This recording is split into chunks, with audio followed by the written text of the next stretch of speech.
Welcome to episode 8 on the Rocks. It's your boy Marcellus Wiley, that dude in here with my boys, pros and NARPS. I lost my voice this weekend, getting our ass kicked in this basketball tournament. These little 9-year-olds were getting whooped this week.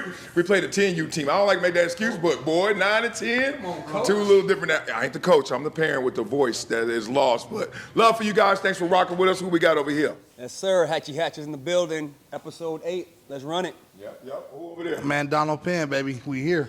J-Dub just hanging out with the fellas, man. Okay, and we got some NARPS in the building. What's up? Richie P, Richie Porter representing Big Baller, never lost. I don't think that's the third beat. Go by just New York City's finest. We here. Yeah. I don't think that's the third beat still. Mark Adolphus, one of the NARPS. Oh, yeah. John Bodino, represent. Oh, there's some questions on how you represent John. Hey, there's some people. Hey, John came to me. He was like, man, these comments are funny. I was like, yeah, they are. They over there checking his card at the door. They're like, no, don't be no liberal. We need a white conservative. I was like, what? Like, where'd that come from? All right. Well, speaking of where'd that come from, where did this trade come from? Let's go. All right, we got 3 trades. I know. Okay, let me just set it up and y'all go. All right, we got the Lakers trade with the Mavs, Luka, and AD. All right, and then we got the trade with the Spurs and the Kings, right? We got and Bulls, right? 3-team trade, right? So we got that going with Fox going over there with Wemby now. But we got the biggest trade of all. We say that for last, the Clippers. No, I just found out we traded somebody. I was like, what happened? They buried the hell out of that one. I didn't know. Yes, we did. I didn't know until you gone. Clippers just found out too. I didn't know until you sent the stuff last night, and I looked. I said, oh, the Clippers. Hey, I'm like, dog, I'm doing my homework. I was like, okay, Clippers made a trade too. King got the 3-way trade. And then I looked, I'm like, I looked on ESPN. It wasn't even on the bottom. It wasn't even on the bottom of All ESPN. right, it's open to the floor. Let's start with the one we all know. Where were you? What was it? What it means? Let's go, Lakers. You said where it come from, the Lakers trade. I'm Yeah. not going to get into it yet. I'm going to let them go because they're Laker fans, but I know it came from insecurity, and I'm going to go back to that, but I'm going to let y'all go ahead and get into Insecurity. Yeah. Let's go. Man, I think you got insecurity because you're a Laker hater. But one of the things, I got pros and cons in this. My pros are I'm very happy as a Laker because we got a 25-year-old coming in. Man. That's topping the league. I think some of the problems that he has it can be fixed because he's very young at this age. And with LeBron towards his way, out, that was a great move. AD's hurt a lot, and we could really build a lot around Luka. But my cons are, it's only one ball. LeBron and Luka, they both want it. They play with the ball in their hand a lot. Man. So that's one thing I'm a little worried about to see how that's going to work and see how that's going to pan out. But for our future, being a Laker fan, I'm very, very excited. That sounded like when LeBron leaves, you're going to be really excited. Right now, you just pumped. No, did I hear that? Anybody else? I just don't know. I'm just curious to see how it's going to work out. I don't know yet, and I don't want to jump and try to guess. I want to see. I want to see how it plays out. but can you imagine if Luka could learn from LeBron work ethic? Right. Learn or teach? You said work ethic? No, He can learn. Learn work ethic? He can learn. He's been a pro for 15 It years. doesn't matter though. But the fact is, He's just fat. Other than that, he's good. But people have been talked about that, saying that he's out of shape, soft tissue injuries. Now he has one of the best at it. To be able to learn that, to be able to build, me being a Laker fan, it's promising because we're going to always have that superstar. You have a 25-year-old that's coming in here, and it's still upside. With all the stuff that he did in Dallas, he still has upside. He gets a work ethic, come out and ball. Now other superstars are going to want to play with him and share that ball. Get him, James, that is foolhardy at the least. Crazy talk, in my opinion. got a Luka's big been ball a of pro. bread on. He's been a pro since he was like 14 years old. Thank you. He's not changing. Was he? He's not gonna live at LeBron's house, wake up at 4 in the morning with LeBron, eat salads with LeBron. LeBron can't control that. Luka doesn't want to do that. But European players also have a different take on eating. I knew Tony Kukoc when he was on the Bulls because I shared office space with his agent, and Kukoc would eat these big giant ass meals right before games. And then he'd smoke a cigarette and drink some espresso. Pound the menthol and just. And then say he had to take a shit and take a nap and he'd be ready for the game. So some people can do that and stay lean. Luka ain't changing. That's his body, that's his mentality, that's his work ethic. He ain't gonna turn into lean LeBron. I'm not worried about him changing that. I want him to change his defensive mentality. That ain't gonna That's change what I either. need. That's what I need from him. I think that's one of the big things that I want from him to change. His body type, like I said, he's gonna beat Luka. But I want him to be able. He needs to be able to be effective somehow, some way on the defense. Well, he's already compromised athletically, defensively. Let's just say it. Lateral quickness, Definitely absent. Yeah. It's not built into him, so now you got to force it on him. And maybe at this stage, he's like, my game has been great enough. I'm third MVP voting last year. Like, what are we adding all this? Why don't you talk about other people need to add? Yeah, I was going to say it's the opposite. I think you got a better chance getting Luka to buy into changing his body than you have him to playing defense. Because he's made it to the league. He's been a pro since 14. He's gotten this far playing his style of game. Yeah. And it hasn't changed. Now, and it's worked for him. But in regards to him changing his body, I agree. I don't think who he is who he is. But, Charles Barkley, for he's been known as the guy who always had weight issues. Coming in, it just takes the right person that you respect to make you change certain things. I mean, that happens at every level. Like 20 people could tell you something, but the person you look up to tell you now is different. Yeah. So like Charles looked up to Moses. I remember him telling that story. And that's the person that was able to get him to drop 50 pounds. From when he was in college, they was telling him to lose weight. Yeah. He wouldn't do it. Right. So the right person came along and said it. Luka said LeBron was his favorite player growing up. True. So now he's playing with LeBron, and he gets to see that firsthand. And that might be the one move that makes him change. He went from 230, they say, to 270. I mean, it's noticeable. I did a hydration situation on it. And I couldn't even believe it was really him. I still don't, for real. Like, you could just see, that alcohol, that fat cells, whatever, that fluff. Yeah. You start looking at a real liquor store. He like, did you know what I mean? Like, he had that all black sweatsuit on when he got off that plane. oh, he did? Hey, all black. That's why I love wearing me some black, baby. I love wearing some black, baby. So I feel the difference is Luka's not just coming into the league meeting Moses Malone. He's been here. This is year 7. He's been a pro for You a are very who long you are time. right now. More importantly, though, he's had so much success already. You're not going to change it because he's done figured this NBA thing out. This is what I do night in and night out. Defense, y'all go get somebody else for that.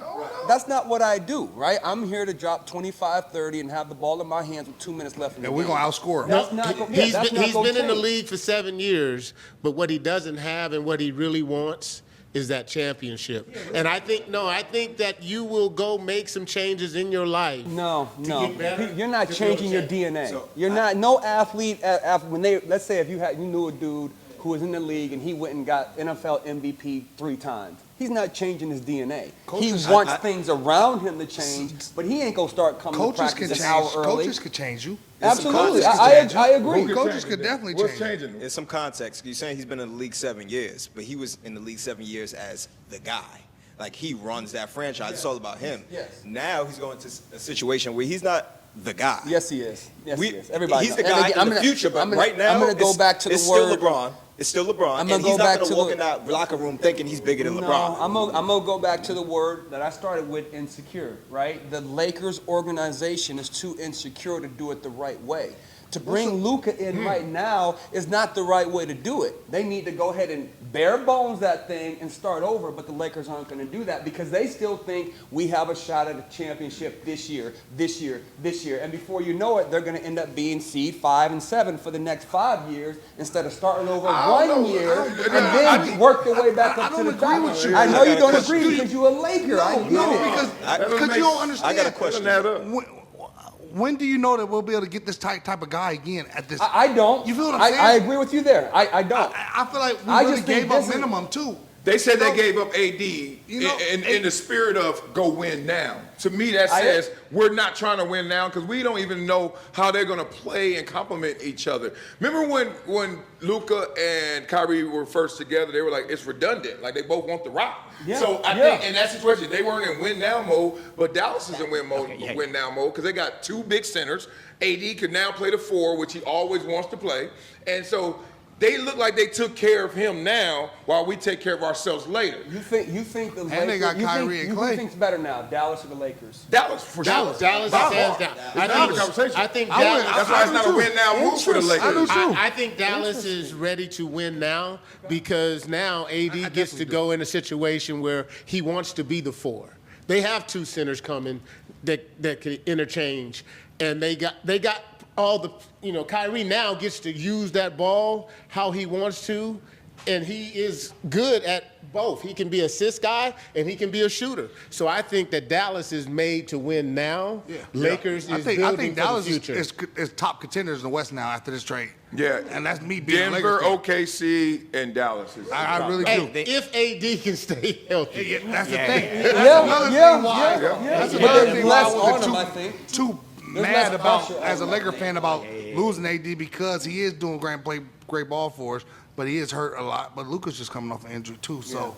I think it's less pressure on AD in Dallas, though. I think he's done with But that's this to the whole point. LA. That's to the point of him not.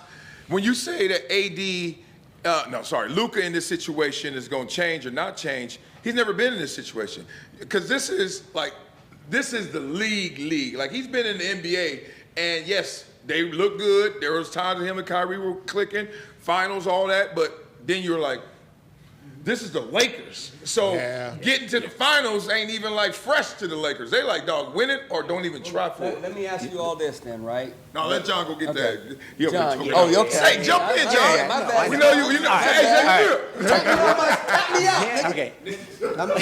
Dang it, I'm so One. Hey, y'all gotta stop. Yeah. LeBron's already has a son that he couldn't develop, right? As much as he wanted to. So he's not going to Let's not go there. right? I wish my son did go pro in this I said, hey, So he's not going to North change him up, right? But what he's going to do, he's going to make him better. Look what he did to Austin Reeves. He'll dish the rock, right? He will give the opportunity. He's going to get the assists. LeBron knows where he is. He's 40, right? He's aging himself out. He's going to make the team better because he'll leave a legacy. Right? So this is what he's doing. He's going to set it up. He's going to be dishing. You'll see his points come down a little bit. He'll increase the rebounds. He'll increase the assists. And he's going to help show how to lead. So you saying that LeBron's on ball, Luka's off ball. Is that what I'm hearing? I think- Who's bringing the ball up? Because neither one of them moving without the ball. LeBron brings it up. because- So Luka off ball, what? No. That's glue.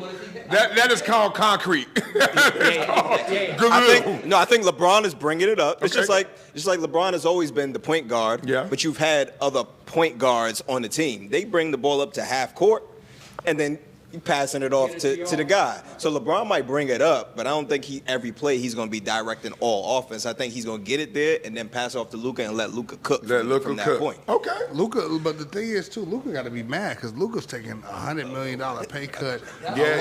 Along with, and a lot of things that people don't look at too. He's going from a no state tax to a 13%. Where we are, 13, 14% now. California state tax, and he's not going to be able to get the Supermax now. On top of that, so Luka's losing a lot of money, man. So I mean, that's tough. That's tough. So imagine how mad Nico Harrison must be at Luka. Yeah. He just stuck him. He didn't even take him to dinner. He just stuck him. He said, "Get some. You got it." Move his armrest. Yeah, that's right. Hey, Go to work. Move your hand. Move your hand. Right. So imagine how mad he is. They didn't even wait for a sign and trade for the man.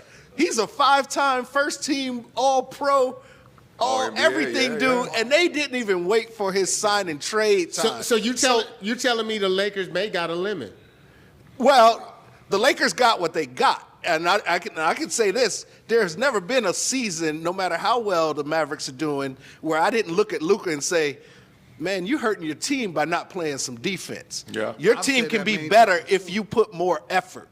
And it's obvious. And last year it was obvious. And last year in the playoffs they were on his butt, and he still didn't play any defense. Yeah, and that's one of the biggest things. That's one of the biggest things as a Laker fan that I want and that I need, and somebody's going to have to get it out of him.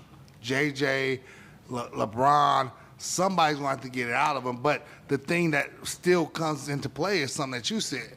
even if he does put in the effort, his body size and his type and the ability, it doesn't. We really don't see that. We see it when he got the ball, but we don't see it like when he got it. We don't see that. You know what I'm saying? Remember he's coming up, pop one, hit that thing, get them feet going. No, he ain't built for that. And I don't think there's anything bringing it out of him. I think, look, it's a humbling experience when you think you got the keys to something, then now the locks don't work, you know what I mean? And you're like, Jesus. And then not only do they don't work, but they told you to go away. Like, don't ever come back here. No, don't think it's that key. We got the keys, we changed the locks, we changed in your location. But if you're Luka, you come to LA, and I swear, it feels like, in the league, it felt like when I was in Buffalo, this is big. But then everybody kept whispering to me, no, there's a different NFL out there, trust me. And I was like, you get to Dallas, you're like, this is interesting. Like Green Bay, I'm sure they kind of feeling like Pittsburgh, like it's a different feel. And I think that, say what we want, the Dallas experience, you can overachieve, you can outdo expectations, great. But now you in LA, all that is just par for the course. So you got to step it up. You can't come in warming up, coming in trying to get right. They're like, you better be right or you gonna go. But wasn't that the issue when Kobe was here with his other teammates in LA? Yeah. And I think it's gonna be the same thing. LeBron's gonna have that same issue with Luka. When you guys remember when Luka was drinking the beer after the game? Mm-hmm. He does that all the time. Are you gonna do that? LeBron drinks wine after the game all the time. No, not in your gear, not in the lock, not 10 minutes win. later in But the that was general. like a big win. They did catch him one Don't time. matter though. You're not going to do that here in LA. gonna play 5 on minutes after you get off the court, and you're not going to do that here. Beer and in LA. wine is different, though. You Beer say- and wine. Nah, is beer different. and wine the same if you having a party. That's what they charge Well, you. in the party, You want the beer and wine menu? But how your body reacts to it is different. Okay, and true, like true. DP said, right after a big game, to drink a beer, it wasn't that crazy to me. It was like, if you was Okay, just, so But it's the not GM crazy. thought it Why was. the general manager take it away from Finley you thought then? it was crazy. Yeah. But That's but a huge to me, deal. all I If the did was general manager is perceived that you're doing something in light of our organization, that's a huge deal. To me, that wasn't the issue. That was just like the one that pushed it over. Yeah. Clearly, they took that beer from him, not because he was drinking a beer in that moment, is because they already had an issue with his conditioning and how he took care of his body. And through all of these conversations we had with you, you gonna stand here in front of the camera and do this? That's what that If y'all was. know how much fat drinking, ass. if y'all know how much Drinking drinking beer? I done had in the locker room, on the bus. I don't think that, you never check your star no. unless you already checking on your star and your star ain't checking all the boxes, right? You like, See, I understand. okay, something now I was got to said, go yeah. hard on you. Yeah, I understand something was said. That's different. But man, he having a little big standing right outside the locker room door, like But why? If you think it's not a big deal, why would the general manager take it? being a from party him? pooper. Really? Yeah. Well, some of that is, I mean, look, we all act out being a passive grandpa. aggressively. We all act out directly, indirectly. There's a way to run a team. You don't walk up to everybody and say, man, you messed up every time. Sometimes you say, all right, let me take away something I know he likes. Let me start to squeeze it in on him so he can realize this is different air than it was before. And it's crazy because when I heard of the trade, I was like, dog, I was at this event and it stopped the event. Like people literally were on their phone, no one caring about the birthday, nobody caring about the performances. The baby was there. The baby can rap. Lil Wayne, go, and then they just You out was there. at that party. Oh, that party, I Ray seen party. some clips up there. Oh, Yeah, it was silly. But no lie, everybody was like, and then you hit refresh. Then you go to Shams. You like, this shit real? Yeah, I And, ain't like, believe did it hit anybody like that? Because I was like, I ain't never had an NBA trade. Yeah, I stop thought me in my it was tracks. fake. I thought it was fake news. I thought it was fake too. When I first saw it come up, then I went to ESPN quick because I saw it pop up on Instagram. I'm like, let me go to ESPN. Hold up. And then I saw it on there, and I said, oh. I knew it was live. I knew it was for real, but it was shocking because it happened so. I mean, it was so suddenly. You know, it happened suddenly. But for them to make that trade, I even thought something was wrong with AD and LeBron. Like something wasn't working. They wouldn't communicate. There's been that conversation before. I don't know if this really led to it, but or this speaks to that. But they said that LeBron used to look at AD like, kind of like in a general, if you always heard of something, like, are you all in? Are you doing everything right? But that's the assumption you make from up high when you LeBron, because everything does work for LeBron, and that ain't for everybody. So I'm a injury-prone player. No matter what I did, it was just like, dog, no, your hamstring's sore. No, you can't go tonight. Yeah, so I don't know if they really had a riff. I do know from people in the organization that said nobody knew but Rob and Jeannie. Like, that's it. And I was like, damn, that don't sound right. It don't sound right. I think it's more to it. Yeah. Definitely. More to it. You don't think LeBron knew? No. Well, let me say this. I think that's the squeezing of LeBron too. Like, this is how we let you know we run this. I don't know, Marcellus. I don't tell know. me. I don't know, and I don't want to like speak out of turn, but I know that Luka and LeBron are buddies, and I know that Luka has been at LeBron's playing poker or hanging out and all that kind of stuff in the not too distant past. Yeah, over there eating. Yeah, chilling. Whether he knew it or not, that doesn't mean that he didn't put it in the air at some point. Oh, man, you know what stuff is in the air that don't catch? Right now, like, we ain't going to do the air conversation. Hey, dog, I want to play with you Come one day. on now. Wait, LeBron not knowing that the best player on his team is getting traded, there's no way possible. So how? There's no way possible. How? Because if LeBron comes out and says, I could play many more years at this high level, but I'm not, and then LeBron is like, you've already tried to manipulate this franchise so many times, right? And what if they? So you saying it has not worked? I mean, look, y'all won a championship 4 or 5 years ago, so I think it worked. They might be telling LeBron, you ain't safe either. That's what he said. That's what I'm saying. I'm like, hey, buddy, I don't think so, though, but they might be saying, hey, bro, you ain't safe either. It's like this, though. Ron is not Kobe, y'all. He wasn't drafted here. But you have, even though Kobe wasn't drafted here, but Kobe was. Last week, AD was talking about we need another big man and we need another guard. Now he got what he wanted. He's at Dallas. He got Irving over there. He got Likely to play with. Yeah. So I think he asked for this, man.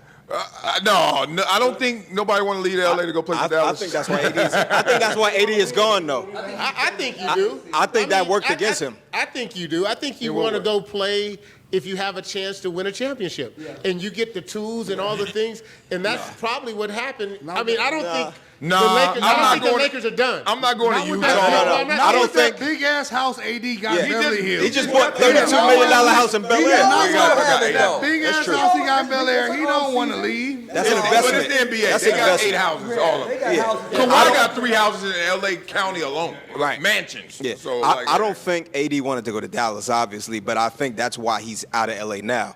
Because I think they kind of got tired of him, kept hinting at them like, hey, I need another big here. Yeah. And they're like, no, that's what you're supposed to be doing. Yeah. And you're not, you're hurt all the time. Yeah. You're supposed to be the big man, like, it's your job, because there's only 2 other bigs you got to worry about in the league, which is Embiid and Jokic, and you still crying about a big every night. Yeah. So they probably like, all right, we're going to give you what you want, and we're going to get what we want. People got to give the Lakers more credit. When he played in the inside, when he played the 5, the Lakers were much better. They performed on a regular. But he didn't want to, and that's part of why he get beat up. The 5 is different than the 4. He is better at the 4 than he is at the 5. Yeah, come on. Because they played best when they had Dwight when you're a 7 as a team, because when he plays that 5 spot on the defensive side, it's pretty much protecting the rim. I think their best is when they had Dwight and JaVale playing the 5. Okay, and he was at the 4, because then he could just solely work on his offense and play help defense. And then you had Dwight and JaVale, who was just there solely for defense. So we knew they couldn't score. We knew they couldn't score. And they could get both of them for cheap right now. I mean, my biggest concern with the Lakers right now is like, who's going to play defense? Nobody. Who's going to play defense? Like, listen, this is more of Rob Pelinka just ain't good at this, y'all. Oh no, opposite. He just bought himself 10 years. He flipped all them youngsters into an AD that turned into a championship trade. Yeah, and then it turned into this. You know what? Because I don't think Chicago Bulls from a Lakers perspective, I don't think it makes the Lakers any better right now. It doesn't. But doesn't it right guarantees now, them but what for they the want future. most. Well, which is that you're not- superstar to build around. Exactly. So what's wrong with that? So I'm not saying they shouldn't have done it, but I don't believe it makes them a better team in 2025. They know don't, that. but that's short-sighted. They don't Yeah, care about that. Yeah, we know that. And they still got it a makes number one pick. It makes Dallas a better team. It makes Dallas got a a better first-round team. pick. But I said for our future, it's great. And like you said, like he just said, Rob know what he's doing. He got him Bro, another Rob one. flipped all of this Rob and got made him this another. work. Well, how- 10 years. I give it to you how- right now. You go back to the youngsters with Brandon Negro and Kuzma, all that. All that collateral turned into AD, basically. That got him a championship. And now we got then Luka. Rob started getting on the hot seat because LeBron, at his age, has to be impatient. Then guess what he does? He's like, all right, we got Anthony, we got our chip. Now, to keep our future going, buy me some time. And I heard this from the organization. They said, go flip AD into something. You bring in Luka. He 25. Dog, they set for life. So I'm like, the thing about the Lakers, I give them credit, and people don't give them enough credit, is they seem like the players dictate terms, but they get gangster with their players. Don't forget that Kobe was almost a Clipper. Don't forget that Kobe and them used to go back and forth at times, and then they finally said, okay, you know what? Things turned, changed the corner, turned the corner. You got the 2 championships without Shaq. Here you go, 2 years, 50, you broke down, we just gonna be nice. Like, they will be gangster to you, and they will also take care of you, depending on what they see in you going forward. But with this situation, I just think they were like, this ain't gonna work again. AD and LeBron ain't gonna ever win a championship together. It is. Let's go get our new superstar. LeBron, peace out. We gonna build around Luka. Who ain't gonna come to LA and play with Luka? Yeah, they were So- definitely over AD. Go ahead. When are the Lakers going to be contenders again? We're going. Not this year. Two not or this year. 3 years. And this But they is- weren't a this contender is- with AD. Two or 3 But I'm years. saying this is why I'm not a Pelinka fan, because the construction of the team is bad, no matter if you have AD or Luka. Yeah, Yeah, well, yeah. and it depends on what we It's do been- for the it's been offseason. 5 years. If we make another nice move this offseason, What? we It's might be been able to 5 years. I was about to say Come that. on, man, don't Like, do that. they just We won trying to five. make It's the TV. Lakers. Look, It's the Lakers, though. No, the Lakers don't win it every 5 years. They got to be in contention. They're supposed to be in contention every single year. No. Say that though, then you're a Cowboys fan, and we don't want to get into that. You forget the '90s Lakers. You forget the post-Shaq Lakers all the way to Kobe. Like that was rough. Dog. That was rough. They've gone years. Yeah, those are the dark years. Those aren't happy Yeah, but we're times not for going Lakers through those dark fans. years. You're not dark. You're the With fifth this seed. trade we made, we're not going to hit these dark years. But Huh? No, we're But going to be here we able to go. build with this. Every team doesn't need it just because you want us to go to a dark. We don't. Every team doesn't need to. Every team doesn't need to. But right. Yeah, just because you want us to. that's I what can just tell. proved. All that. I can tell by all that animosity over there. So we say the Clippers is a dark franchise? Yeah. I mean, yeah, I take it. They I never take won. it. They never won. That's You- great. yeah, we never won. I love when people say them jokes and they think they hurt. I'm like, no, it's the truth. Are the Clippers better than the Lakers now? No, not by seeding. They never will be. No, we don't do that. Don't do that. We have ran the Lakers. No.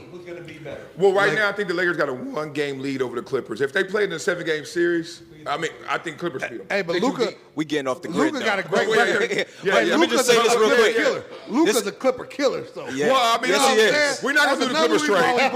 We're not gonna do the reason why we Clippers trade. brought Luka in, because we ain't been winning against the Clippers lately, and Luka is a Clipper who's your killer. daddy? He's a Clipper killer. And let me jump in real quick. Back. This how you know Rob is good, and y'all kind of touched on it a little bit.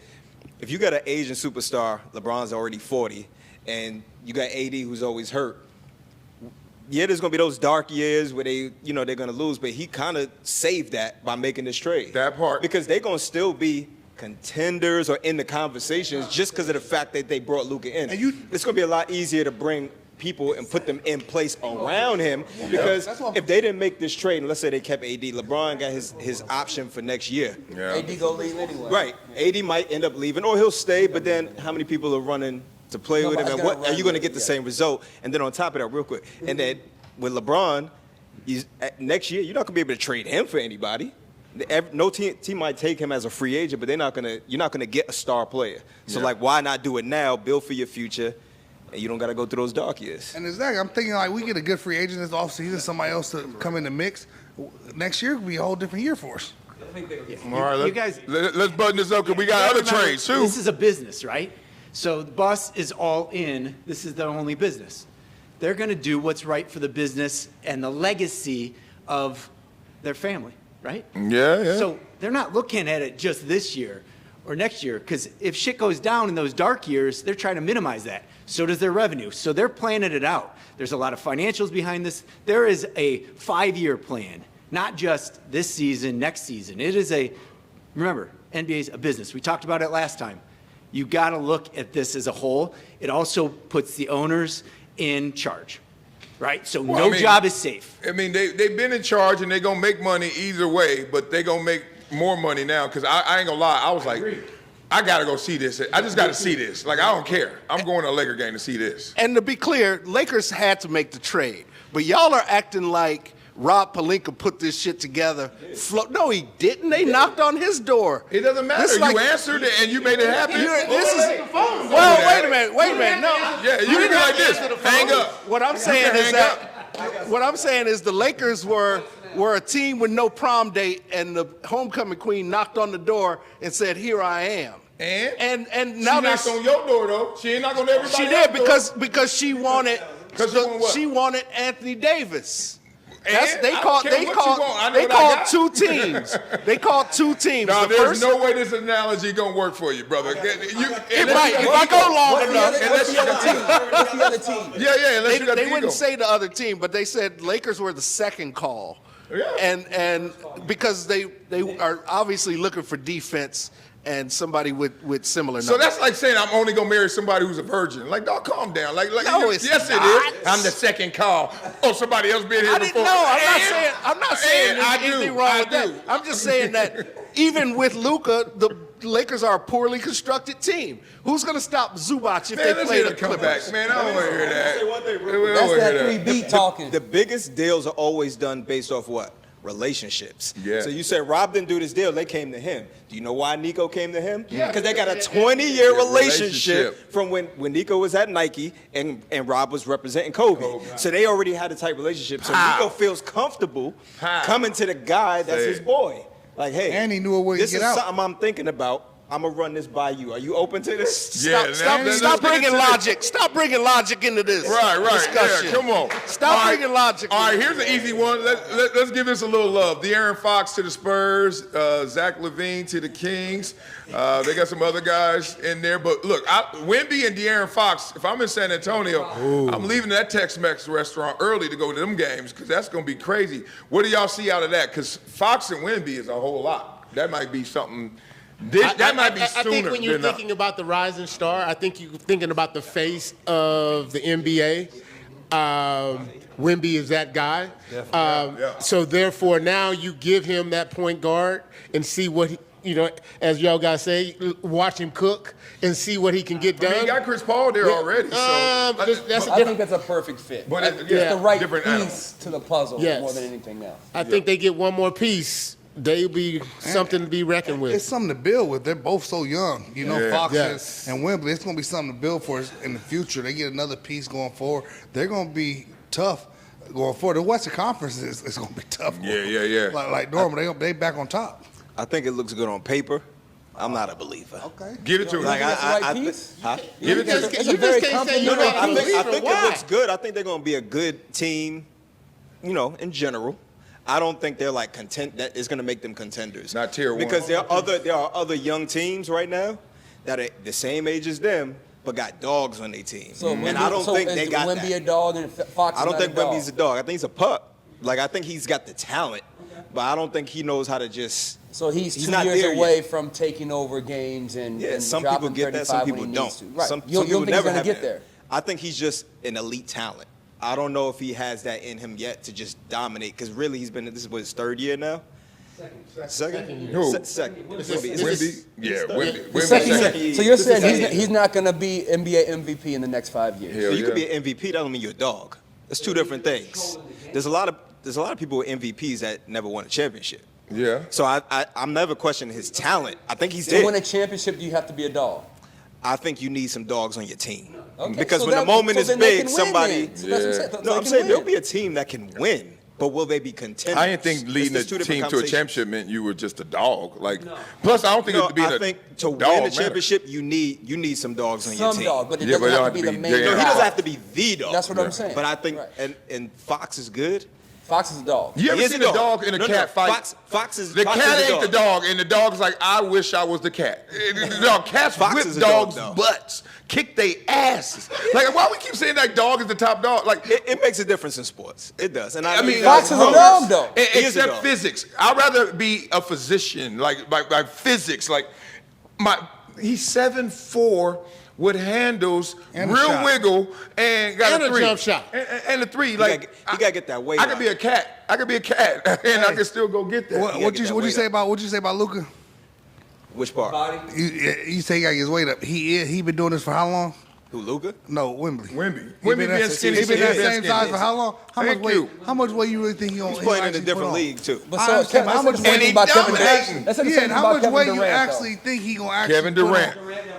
Yeah, How much dominating. exactly? Kevin Durant And he's killing. is a little different. No, everybody's a little Everybody different. said he- Wemby's a little I different. think Kevin He's more Durant. different. I think Kevin Durant out the gate was better than Wemby. Oh, we're not arguing that. Right, so- but so- you're But you still say, different. but Wemby's everybody still different. said he had to gain Did weight. Kevin The Durant weight have that thing's dog not in a- him? not- The dog? No, he still And what doesn't. happened when he was playing without it? I don't know. He had I mean, to go somewhere else to get that. Who's this? So who's the dog at Golden State? I mean, You can win without a dog. I got an answer. There's a lot of cats. Draymond was the dog on that Draymond, team. yeah. And he had winning experience. So you saying But the Spurs need a role player to win a championship with Wemby and Fox and Paul? They need They need something that else. type of- They need something else. I don't know who What that do they player need? is. I just feel like they need more. One I thing- mean, they got Chris Paul, but he never won himself. Now, there's other factors that play into that. Yeah, like But- staying healthy, everybody, including Chris Paul, when it matters most, and maybe this team can do that. What I want to see, And there's a cap on Chris Paul. but it's a cap on, it's a cap on Chris Paul. But I don't want to minimize who Wemby is because that's I'm a not. freak of nature, Right. dog. Like, that's why I give him his and, talent. you know, it reminds me of Warwick Dunn because I love when people say the weight argument. Jason Taylor too. I came out with Jason Taylor, Hall of Famer. Came out with Warwick Dunn, beast. And I remember talking to Warwick Dunn because Florida State, Columbia, so it's like he a star and I'm just like a dude. And I'm like, dog. I was like, how you play for real? You weigh like 160. And he was like, dog, do you know how slow y'all looked at me when y'all coming at me? Like, he Here's the thing. Here's the thing, though. and he like, I will never, ever let y'all hit me square.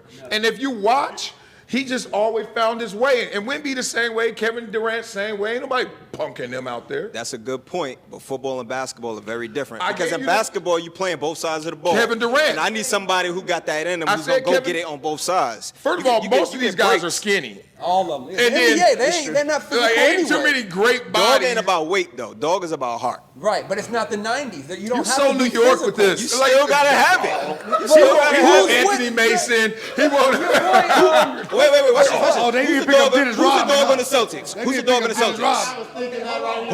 Who's the dog on the They need to pick up Dennis Celtics? Rodman. Who's the dog? No, he's not. Who's the dog on the Celtics? They don't got one. No one. Yes, they Jaylen Brown is the dog on that team. Yeah. No. Who's the alpha on that team? They got a team Golly, full of alpha alphas. dog. It is Jaylen Brown, but you trying to say Jason Tatum was what, a cat? No, I say yes. He's got a little. He ain't get that. He ain't get that growling. come Who won Finals MVP? Jaylen Brown. Right, right. Because that's the dog. Okay. Who always wins the Finals MVP? Who always? The dog of the team. So Kobe ain't a dog when he was with Shaq? But they were both. They were No. both. Yeah, so why That didn't you was get a one rare of them? experience Why where didn't you they get both one were of the them? dog. Why didn't you get one of them then? Since we both. Because Shaq was the bigger dog. We know it. We seen it. He was more Kobe was a cat. intimidating. He wasn't a cat. He was a just snake. he was a puppy. He was a mama. Hey, Marcel, Kobe was the cat that was whooping the dog's ass, huh? That's Dog, what it was. I That's what it don't was right there. understand. Kobe was That's what it was right No. there. Every time somebody say, "Oh, you ain't got no dog in you," I'm like, "Meow, fucking now, whoop your ass." Right. Boy. That's 'cause- I wish.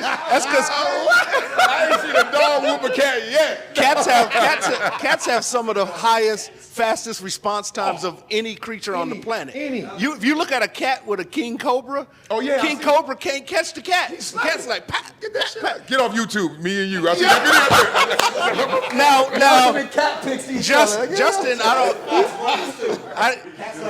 Cats like to go. Wemby is a dog. by that. I agree. Wemby is a bad just young, mofo. but he's coming. That dude plays his ass off on both sides. Yep. He never stops moving. Nope. He's always going after the ball. He's always closing out on his defenders. He's always trying to get a block. He's always trying to change the play. I'm not sure what undoggedness you are seeing in him, and I made that shit up. What Snoop Funkadelic you trying with the But Wemby is an absolute dog. Yeah. There is not even a question about Okay, now let's get off of this because I don't think a lot of people give a damn about this trade. But yeah, if you want to button up. go ahead. Okay, yeah, because I know there is some dogs about to go at it this week. The Super Bowl's here, and I want to see what y'all have in terms of dogs in the fight.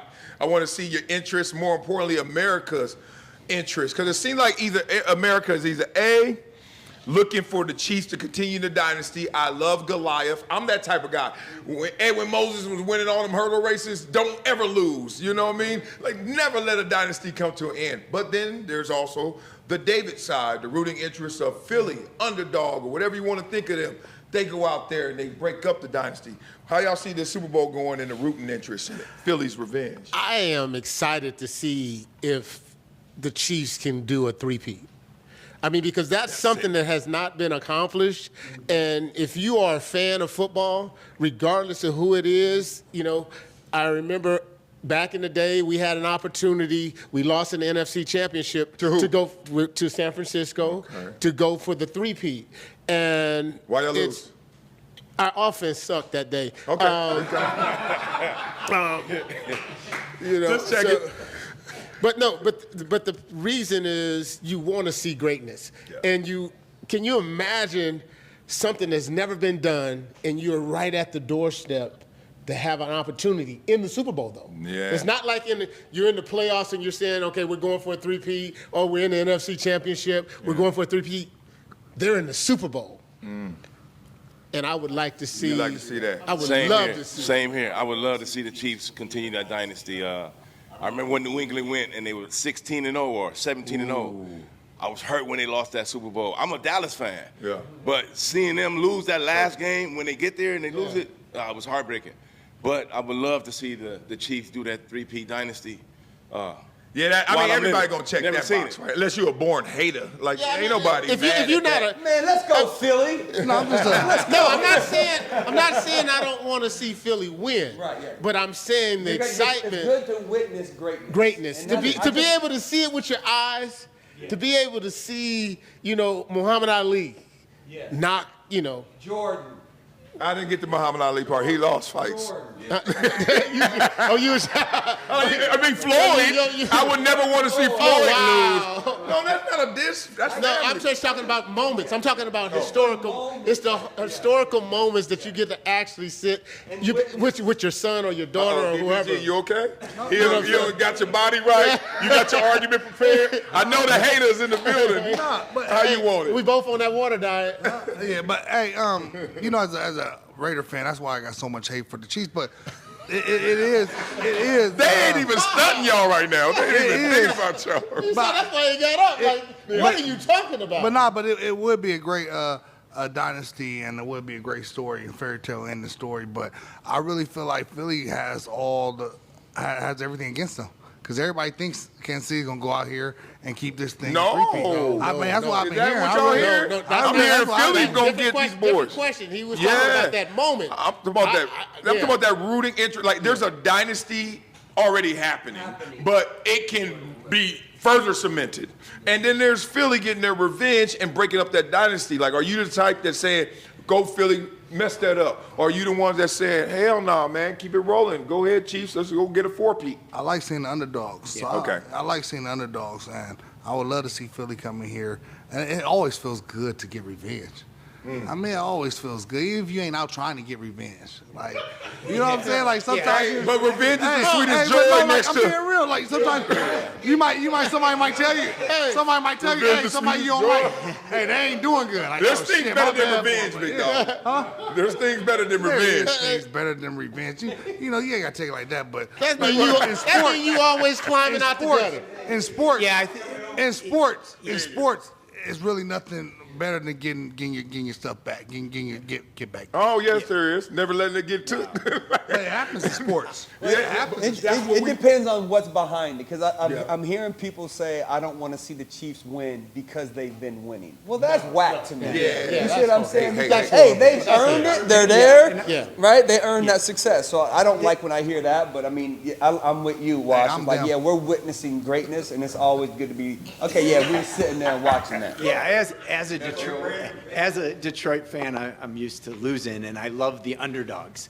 And just seeing them come back. I think with the Chiefs, you've seen too much publicity as a fan, right? Chiefs fatigue. You got fatigue. You're tired of the Chiefs. I'm tired of seeing everything with the Taylor Swift stuff, with all this, the commercials, the T-Mobile stuff. I'm like, I'm tired of The just seeing that. T-Mobile Right. Like, I'm tired of seeing. Why? That's what I was saying. Okay, but But why they still though? earned it, though. Oh, guess what? No, they've, if you're okay, tired so of they've seeing them earned it. beat them, Yeah, right. Oh, get it, James. if you're tired of seeing them beat them, I'm hoping, I'm literally hoping that Philadelphia, I mean, because I'm an NFC East dude, I want to see Philadelphia win, Yes. but I'm not opposed of watching the Chiefs create history.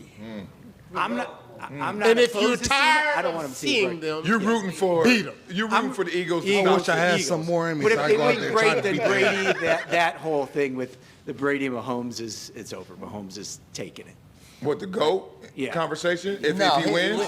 he's not even. Afraid he got 7 and well, it's only that beat- conversation we're that's- not going to have. We Yeah, can't yeah, have yeah. it until you play 10 years in the league. You can't be considered a GOAT in either league. It But doesn't matter. why you pick 10? Don't do that. It's got to be. It can't be 6. But it what can't you, be 7. it You gotta can play a long be. You know what's time. crazy? Tom Brady leads all postseason wins with 34. His whole career. Patrick Mahomes Right behind him. already got 17. Yeah. Dog, that's just wins. So you know.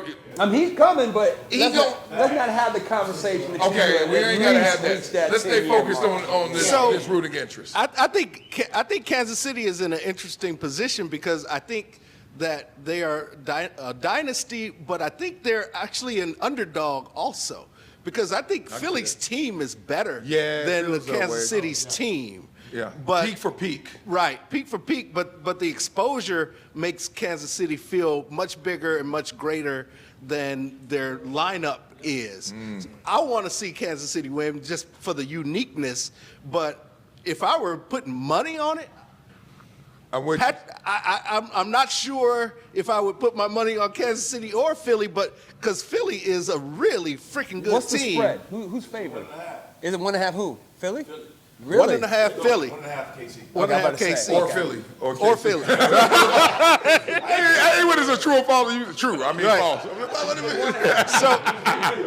So I think that's a unique position for Kansas City this year. I think KC, I would bet on Philly if I'm betting this game because KC beat a Buffalo team that played hot at the right time, a little inflated, you know what I mean? And that wasn't the best team, and they still almost beat KC with all them bad calls and all them turnovers. Like, what? So KC, there's a point in time where you just got to believe your lying eyes, right? You got to be like, yo, they are good. They're in the Super Bowl. They ain't unbeatable. Stop thinking about it. I coach little kids, and it's so funny that we're nothing but big kids. Because little kids be like, I heard they never lost. Oh, man. Oh, Stefan's on their team. Man, he's the fastest kid at school. Next thing you know, they got 14 points before we even started the game. I'm like, dog, will y'all stop inflating these dudes? Yeah. Just play. And then it's always like this in every game. Third, fourth quarter, you wake up like, oh, they ain't all that. Nah, and then yeah. when you do, you start playing your game. I hope Philly comes out like that. I think KC's going to win just because of the moment and them being there, and they also understand what's on the table, and they're not afraid to go after those moments. But I'd like Philly to win only because I'm a Giants fan and what they did with Saquon, how they let him go, and then for him to go take them right to the Super Bowl. Yeah. I feel like that storyline is also just amazing. But that's movie storyline, too. They did offer Saquon twice. Maybe not what he wanted. But not what he wanted. They ain't just So that's throw him not- to the curb. They said, no, here's some crumbs. And then he was like, nope, more crumbs. And it was like, no. But seeing what he did, this year, Oh. they should have gave him what he wanted. No, Here's the thing. And they knew he was They like don't, that, though. but their O-line in New York, he was nice. O-line in New York is not like that, so you never get in that And you gotta look Saquon. at your team too. Yeah, true. They would You have been get playing that from behind, having to pass the ball so much in New York, where he wouldn't be getting them touches as much. They're always up playing up front. That's bad and coaching, giving the man. ball at the end of the rock, having finished the game. So we more. You It gotta know what sounds you like. got. So it sounds like we more dynasty love than revenge, hate, and support. Even though I think we can land both sides and be fine with it. I feel like Kansas City has to do it now because I don't know how much longer they're gonna be able to keep all those pieces and be able to keep.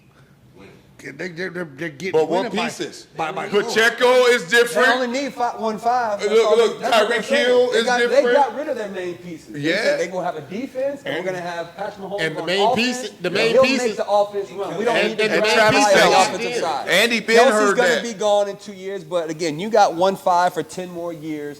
He'll make the offense go, just like Tom Brady did for the New England Patriots all those years. They never drafted receivers and tight ends, and they offensive line, defense. The Chiefs will be fine. And ownership will stay out the way. Absolutely. Yeah, let's get back into the NBA a little bit, but a different way, a little sports media conversation.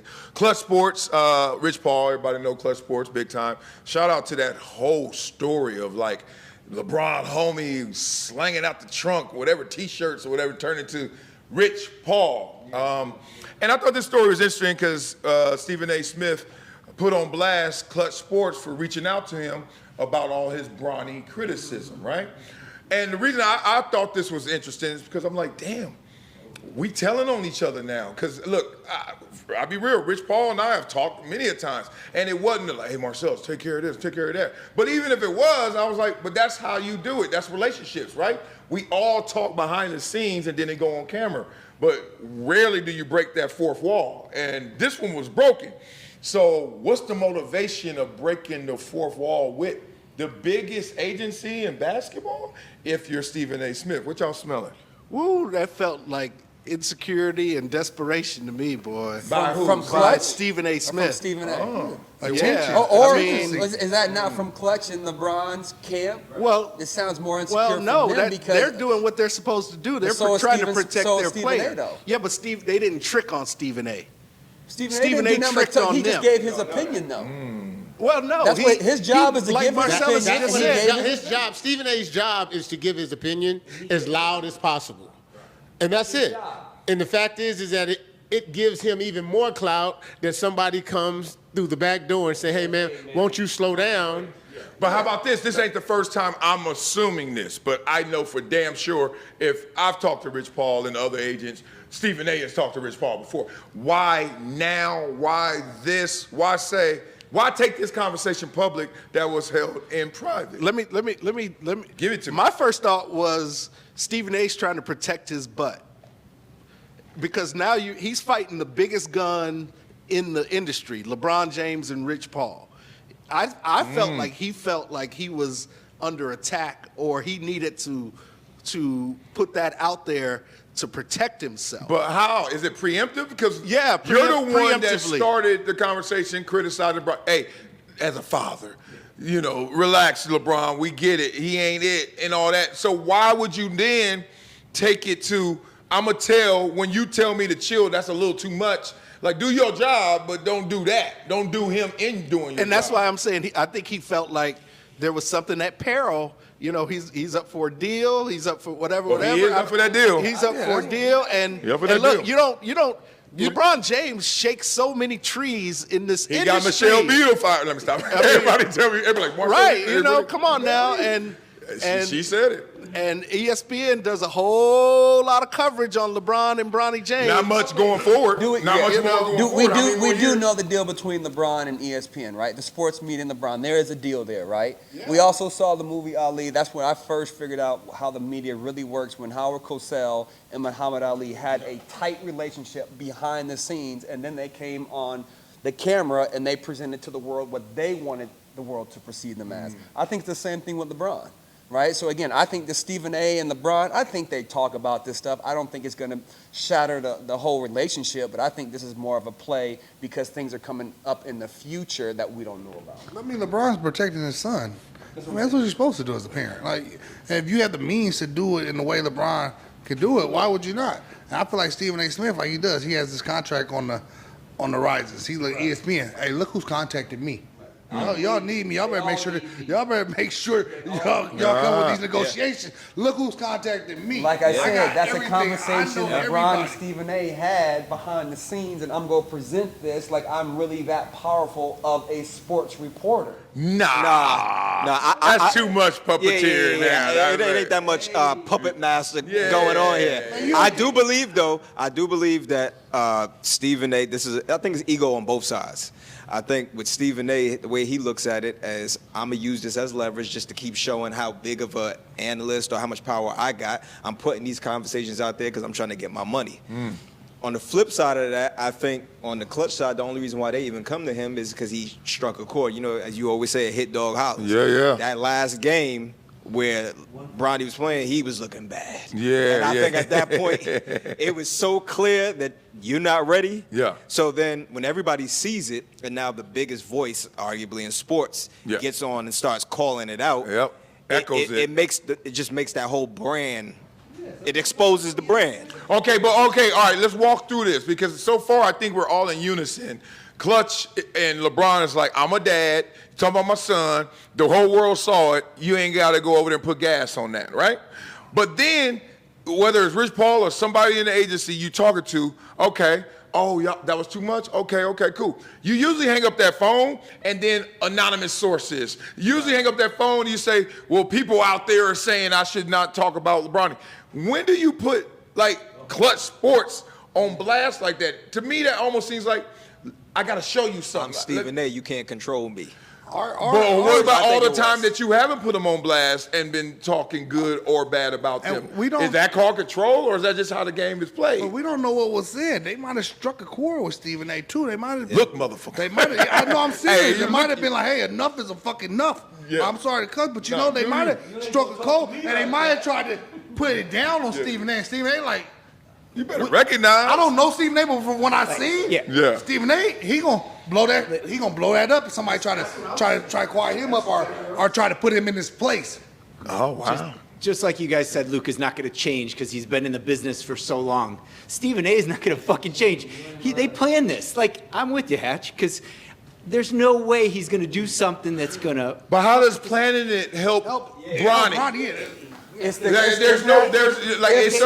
to know how? Because in the next 5 years, when Bronny is still in the NBA, now I can still get positive publicity because he can't get it from nowhere else. How do you get positive publicity in 5 years from clowning him right now? What do you mean? Because he'll still be in the league. And now, because again, right now everybody's talking about him. Right? So again, in 2 years he'll be a little bit better. In 3 years he'll be a little bit better, and they'll make him relevant by talking about him. Better than what? I mean, DP, go have a shot. You hit on exactly what I was saying. I think it was a self-preservation move for Stephen A. Because maybe they said, hey, we're gonna hit you with X, Y, and Z. And he had to expose that so he doesn't get hit with X, Y, and Z. They may have been like, look, I'm about to call Jimmy. On the next phone, my next phone call is going to be to Jimmy. And he's going to be the one to tell you no Bronny talk. You know what I'm saying? And I think Stephen A. is trying to preserve himself because he feels the might and the force of Klutch and LeBron. And he's trying to expose that. That'd be like if I knew you were after me and I made a video and said, if something happens to me, look at Marcellus. Okay. I get you. That's get some coordinates, huh? Indirect coordinates. Yeah, I smell that. How much longer do you think LeBron got in the league? Hopefully next year he'll be. So you got 2 years at max. This year and next year. Yes. How long is Bronny's contract? Do you know? No, but he'll play the next 5 to 7 years. He got, I think it's 3 with a. He'll play the next 5 to 7 years. So we're gonna say 4 for Bronny. Okay. So you think that they're planning this? Because we can be clear, Bronny will not be in the league 5 years from now. The moment LeBron is out, when that contract is up, he's out of here. Wow. He'll still be in the league. In the league at that point in time, his name is Bryce. Right. He might. The young James will be in the league But guess what? I'm not hitting reset on this again yet. Bronny's I outta don't know here. about Bryce. He gonna get his 4 years just off the Let me strength see. of management and all of that. They're gonna make the money off of him off his jersey Well, sales. who do you think's in 3 years from control now, he's 4 not years still from now? putting It's people still in the going to be seats. LeBron's got his old teammates and his buddies that he played with. They're still going to leave a spot for him, let him be the 12th man on the bench. Rich Paul still Who's got all doing those that? connections too. Chris Paul about to be out of here too. He But on his last leg. I agree Clutch with Oh, you. you said Rich- you said Clutch Rich will I do still agree run with the you. NBA in 5 years. If Clutch is running the NBA, when that LeBron's means out, Clutch Rich- is running the I know, sports, but though. when LeBron's out, his power is going to drop a little bit. They still represent all the coaches. They'll represent all the general managers, and they'll represent all the players. So Rich we're has a gonna lot find of a that spot for power him. because LeBron is there. The moment LeBron is there, and we just saw with the Lakers trade, we're slowly about to see the end of that reign. Bronny won't be with the Lakers, but he'll be on the when NBA he's out of here, roster. that power is going to shift. So, another to place. sum this up, you think this was a contrived conversation, which I don't agree with. thinks that. Okay, that was to pay itself forward in a world where LeBron doesn't have much more time, and then linked to his son. Therefore, his son may not have more time unless he develops much faster than we expect. That's not just not how media works now. Media works now very casually, but it comes out like it's got greater structure. Like me and you talking right now, you just like, dog, guess what's about to happen at, with the Lakers? And I was like, what? And you tell me, then I know how to do that. And I was just with Hatchet, and they could be like, Hatchet's the biggest Laker fan, and Hatchet knows everything, and I can make sure you're not involved in this story. But he involved them in this story for some immediate gain, and it ain't contract, because they wouldn't even be talking about giving you $25 million if you weren't worth $25 million or somewhere around that. Rich Paul ain't got you there. You know what I mean? LeBron ain't got you there. You got yourself there. So I can't wrap my mind around it. Help me out. I bet what I'm saying is starting to make a little more sense to you. Not at all. Well, Are no, you listening because- to the words coming out of my Yeah, mouth? because Rich Paul controls a lot of the narrative of the NBA. True. If he's like, I'm going to choke off the line of communication with you, you're not going to get access to any of my people. You're not going to get any information on my people. I'm gonna give it to this person or that person. Then Stephen A. So he didn't give him a death threat. He gave him a I ain't gonna let you live threat. Right, Like, I'm I ain't gonna let choke you you live this way. slowly. Yeah. Oh, they got on the phone and flex like that? So Stephen A. has to protect himself and say these cats are basically threatening me. Oh. That's why come on, y'all. Karen A. Everybody Smith. in here from the streets. He tricked on them. Who tricked what? Stephen A. Hey, they don't use that word the same. Stephen A. Hey, OG, I don't think we use the word the same. Okay, he told on them. He told Everybody from the streets. snitches. me help you. Snitches get stitches. I hated that He saying. snitched I'm on- telling motherfucker. He Anybody snitched do on him. anything around me, you getting told on. I am not going to jail. No jail for you. No loyalty. Don't need it. I don't give a fuck. Whatever you did, they gonna know because you got me scared too. Acting like we homies. I ain't scared. You shut up the whole fucking block. I hate that snitches. This. Okay, keep going. That's the dumbest thing. Okay, hey, lift up your shirt. How many stitches you got? Man, I got 9 right here. Homie. Some blood's got me right here for real. So that's I think he snitched on them to protect himself. I really truly do. That sounds like the best answer, and I would hate to convict him of that. I would love to know what Klutch is thinking right now. Like this mother, because I've just never heard you go there unless you want to go there. And why would they want to go there with LeBron and Bronny? Just be like, all right, I'm not even going to acknowledge this. I get on the air, also I'm a little nicer to Bronny. A little nicer to Bronny. You could play it that way. Why would you say, man, these people out here trying to punk me, trying to tell me to be quiet, silence my criticism? Why is Stephen A. at this point in time in his career the biggest guy on the network? Has to play the games. Right. Why would he have to play the games? He's going to, like you said, he's going to get his whatever number that may be. Facts. He doesn't have to play the games anymore. Which that's why I was saying I do think he snitched on them, but it was not for protection. It was to let them know you can't control me. I think it's two different things. It's like I'm not worried about what y'all doing, but I'm gonna let you know this tactic that you're doing, it's not gonna work on me like how it works on everybody else. Yeah. I'm gonna be me. I'm gonna do me because I'm that guy. Nothing you can do is gonna stop me from being me. That's what I think it was. And I think something like you guys talk about dogs.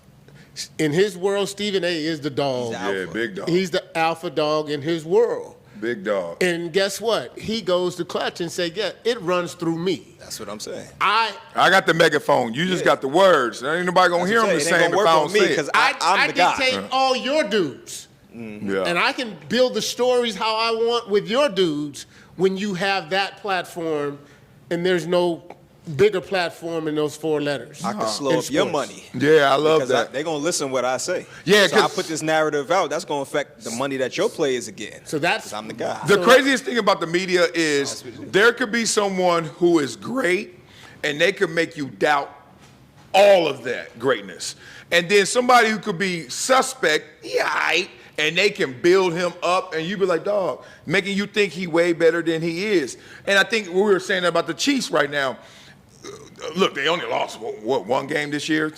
So you look at them and like, is it media built? No, they went out there and won them games. But there's that extra sauce that the media puts on it that makes them, you think they're unbeatable when all those games were so close. So I'm looking at the situation simply like Stephen A. Smith, it could be either A, I'm a big dog too, excuse me, get out my yard, or B, that's the pride that comes before the fall. Because like, once you start crossing those lines, you cut Klutch off, then Klutch gonna talk to the other agencies like, this is how they playing the game up there, let's shut this thing down, ain't no water. So now you speaking without access, which affects your credibility, which can affect how the message comes out. All right, let's get into our next one, man, the Grammys.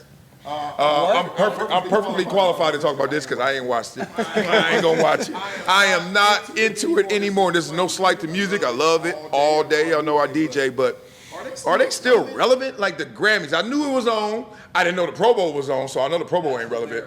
But I was like, all right, the Grammys are on. The Pro Bowl, tell me what the Pro Bowl is. People forget what it is. It's this thing where they get these mitts. They had on some oven mitts and we're trying to catch the ball. Right, Did y'all see that? It's not even a game Trying no to catch more. punts? No, but people really don't know what the Pro Bowl is no more. Yeah, the Pro There's Bowl. 10-year-olds Yeah, what's we've the had- Pro Bowl? It was Yeah, we horrible. had that. But the Grammys were on. I just need to know who watched it and what is the Grammys, if anything, now. Because look, Kendrick swept, got his five Pete. But respect. before you get into that, do you not watch it now because of the times that Kanye talked about it or when Jay talked about it?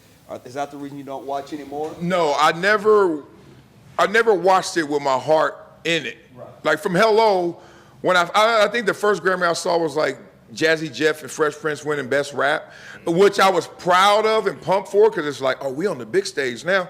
But then I was like, but if you really listen to rap, that's not the best album that year or whatever it may be. So every year you would be hoping that the artist that really deserved it will get it. And then I just stopped holding my breath. Well, hence, that's why I think people aren't watching the Grammys because you felt like that for 30 years, 40 years, maybe even 50, whatever. Right? But We think I'm cool, huh? You think I'm cool, huh? But it's like I think that's what people are sick of. Like people who are deserving of it are not winning the awards, and people are coming out here who've been, on YouTube for 2 years and going to win awards now. And you're talking about the Grammys, it's supposed to be something, gosh dang, sacred.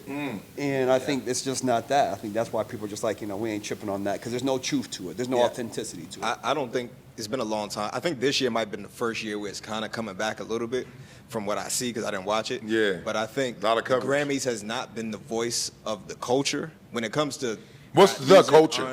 R&B, rap music, like that culture. But it is for pop, it is for country. Yeah, it is. But I'm talking about specifically for that culture of music. I don't think it's been the voice for a long time because they've gotten it wrong a lot of times over the years. Yeah. I remember the year when 50 came out, he did Get Rich or Die Trying. That was by far like the biggest album, biggest impact, and he didn't even win.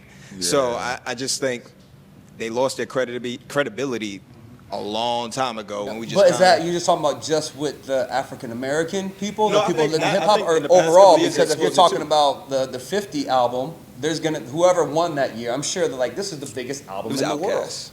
You know what I'm saying? So maybe are we well, I mean, are we he was wrong still or are we big in that not year. wrong? No. Which Outkast? Speaker Box in Love Below? Yeah. Oh, sorry, that went diamond. So did Get Rich or Die Trying. Yeah, but they've sold the most of all artists. Not more than Outkast. 50. I'm talking about that album specifically. That We're not album. talking about career. We're talking about that specific album. I do. That love award was for that year. I love that 50 album, but I do know one Which thing. one you still play? Outkast. Only don't play Get Rich or Die Trying to Andres this though. I day? don't play. Huh? You don't still play songs? No. It was No, I 50? don't play. How old do you think? In the Dre club, and what- oh, you talking about him? In the club, like talking about he's 75. Many Men, like when Trump came out, Many Men, like Many Men, right, It's right. sick. It's So sick. it's still living. Hold on, I don't want to get y'all caught down there, but let's just do this. Yeah, I'm just saying. Relevancy. No. The reason why I can see why they gave it to Outkast that year is because 50 has a great hip hop album that is selling diamond mega. And then there's this rapper who did something different and still reach that same level. They're gonna give it like why Beyonce win the country? Because it was different. But that's my point of where I'm going with the Grammys. Yeah. They gave it to him because it was different. It didn't fit And that. as good. It wasn't that stereotype of what they think. I just think that's a bad example. I think Beyonce won country this year because that's Beyonce doing country. Yeah. So I don't know if it's a good album or not, and I ain't gonna stereotype you, John, and say answer that.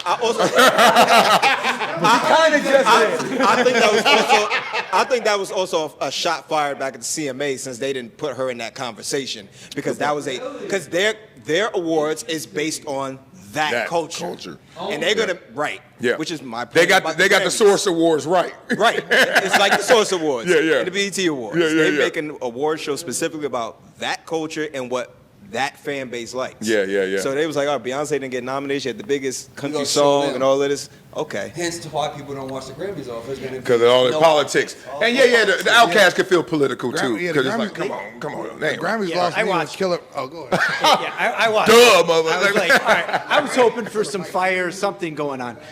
But they had to mention there are 13,000 people who vote who are part of the Academy so many times to make it feel like Bigger. it was legit. Yeah. And that, hey, those people who are involved in music have voted for this, which is kind of bullshit, right?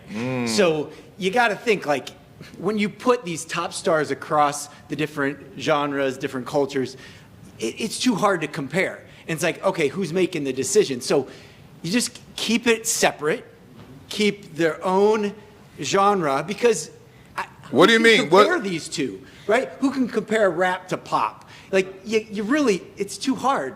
It's a population. But don't they have different It's a categories? popularity. Yeah, don't they have different categories? They best rap, best pop. Like, so what do you mean? They do keep it separate, right? Those are different. But, well, then they say best album overall. Oh, right? well, They don't yeah. have best female anymore. They don't have best male. They're like combining. I everything. actually like that. I used to hate when you talk to somebody like, all right, who's better, Michael Jordan or Tom Brady? Oh, I can't compare them. They're different sports. I'm like, what are we doing in this world? We can't compare things that are different and just say how it hits you different. Right.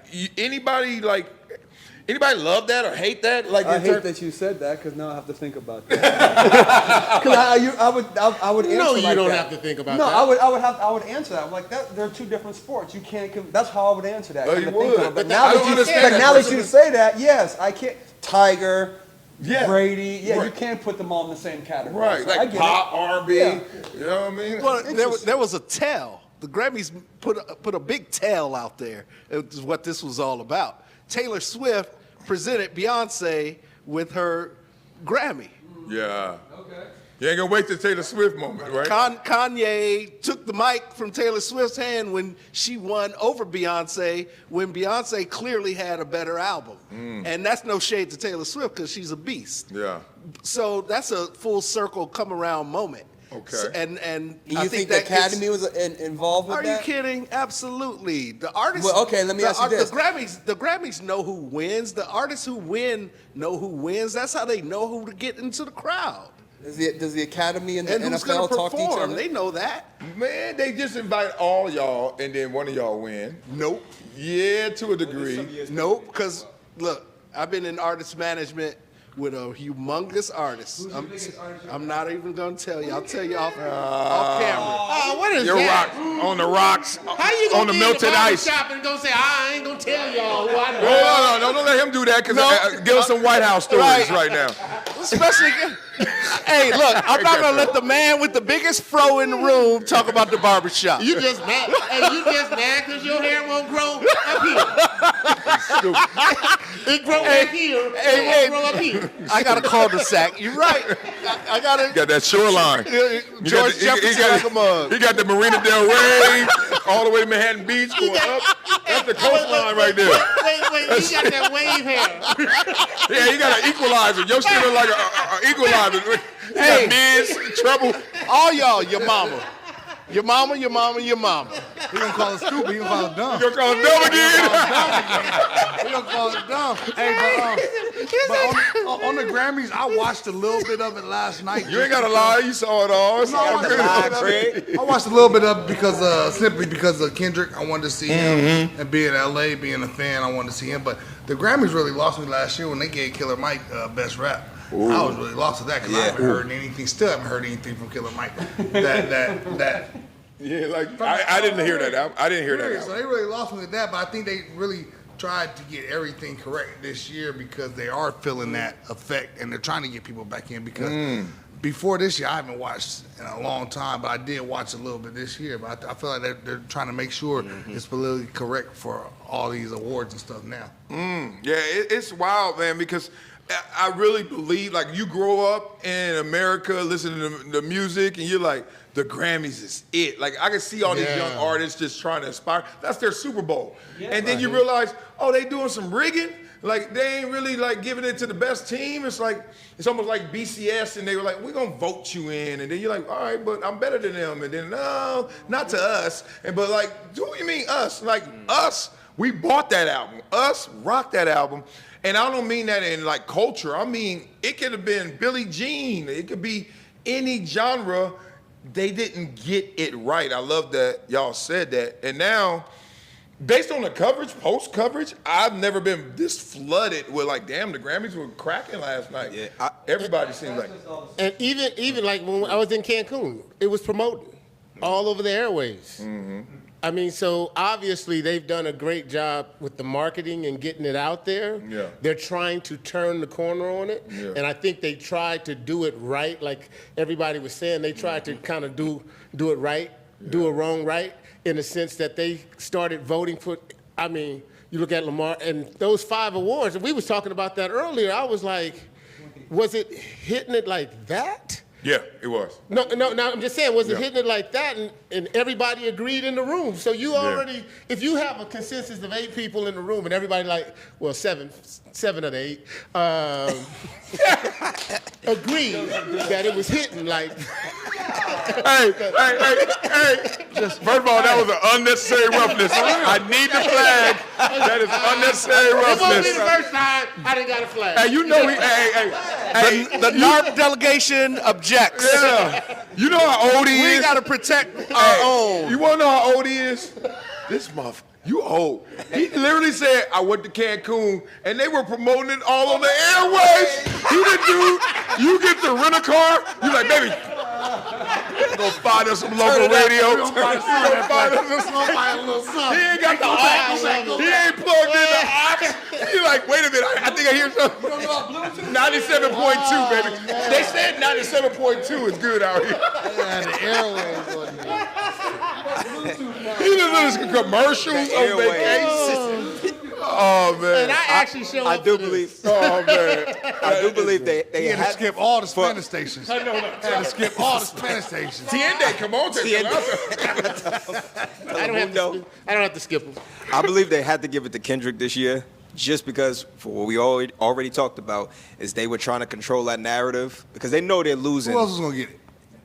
Give me somebody else. I mean, we've seen every year that somebody else should have got it and they Give me didn't somebody get else who should have got it. it. You just said you talked about Killer Mike. You said you don't believe Killer Mike should have got it. I'm asking you somebody else who should have got it. Nope, that's not But that's not how the authentic. conversation goes. It's not authentic though. That is tied to the NFL and Super Bowl. Taylor Swift is tied to the NFL and Super Bowl. Who else It's should not. have won besides I don't Swift? even know Somebody it, but I name just think somebody. it's But it's hard to say that I because don't you would have think to there's nothing listen authentic to all about it. the people that were nominated, and chances are you usually don't listen to everybody that was nominated. I gotta look that up. Who else is in it? Oh, I I voted voted for Kendrick Who should have Lamar. won besides Kendrick? No, I think he should have won. Billy English? Eilish? No, Kendrick should have won. I saw that. He had, I mean, I've got. Bill Say it right. English. Eilish. No, Damn. Hey, give him his moment. Give him his moment. I got a 12 and 14-year-old sons, and I mean, we're singing it like Kendrick. Let me hear you. Let me hear. Let me hear. No, Let me hear. you don't want to hear me. I knew he used I that got word. them going. He actually penetrated different cultures across genres. I think he's got it. And like Taylor Swift and Swifties, like, yeah, that's been done. Swifties. He changed things Don't up. let that leave your mouth again, Truly. Swifties. So I'd give it to him. Oh, here we I was go. actually happy to see him win. So am I 8 out of 8? You Actually, I was talking about him. I wasn't even talking about. Oh no, I said I knew you were talking about me too, sucker. I wasn't talking about you. I knew you were talking about me. I mean, I just saw Best Rap Album, and I'm like, nah, that ain't like P-Rock. So, like, look, was Rhapsody gonna win it with Hit Boy, Asteroids? Yeah, Best Rap Song. Talking about record of the year, not rap album, because Kendrick clearly was gonna get that. We Well, talking yeah, about best song, rap like song. song of the year. Yeah. That's across every For all of them. Oh, Yeah, not yeah, just the yeah, rap yeah. one. Okay. Rap album, he was clearly gonna get that one. I mean, it's Best Album of the Year. Okay. record of song of the year. Which one? Kendrick was a layup in most categories. They had the whole Academy saying minor. Yeah. That's They wild. had that whole crowd. Come on, give me some reception. And in don't forget, the Grammys and Drake have beef too. True. Drake doesn't show up for the Grammys, and he's spoken out against it. So, you know, in the land of conspiracy, Okay, you all may right. be able to add that too. Congratulations Keep to my the boy. diss. They Mustard, got too. Taylor Swift with Post Malone, Fortnite, Sabrina Carpenter, Espresso, Charlie, how you even say the XCX, 360, Chappelle Roan, Billie Eilish, Beyonce, and the Billie Beatles. English.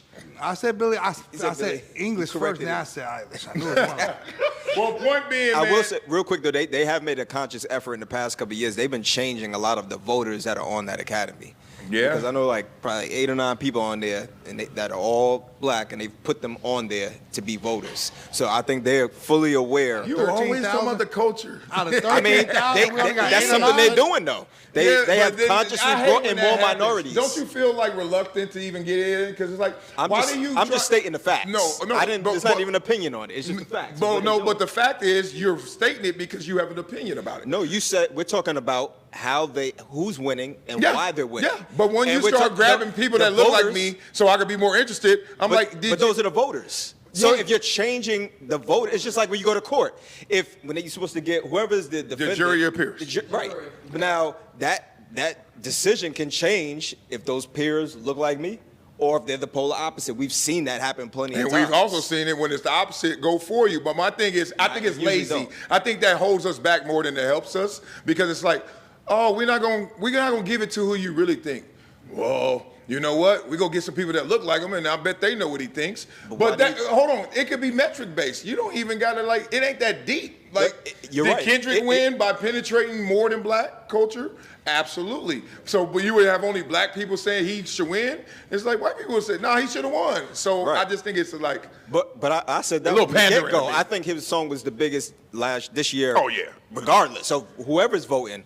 But we can't ignore the fact that the Grammys is making a conscious effort to bring more minority voters in.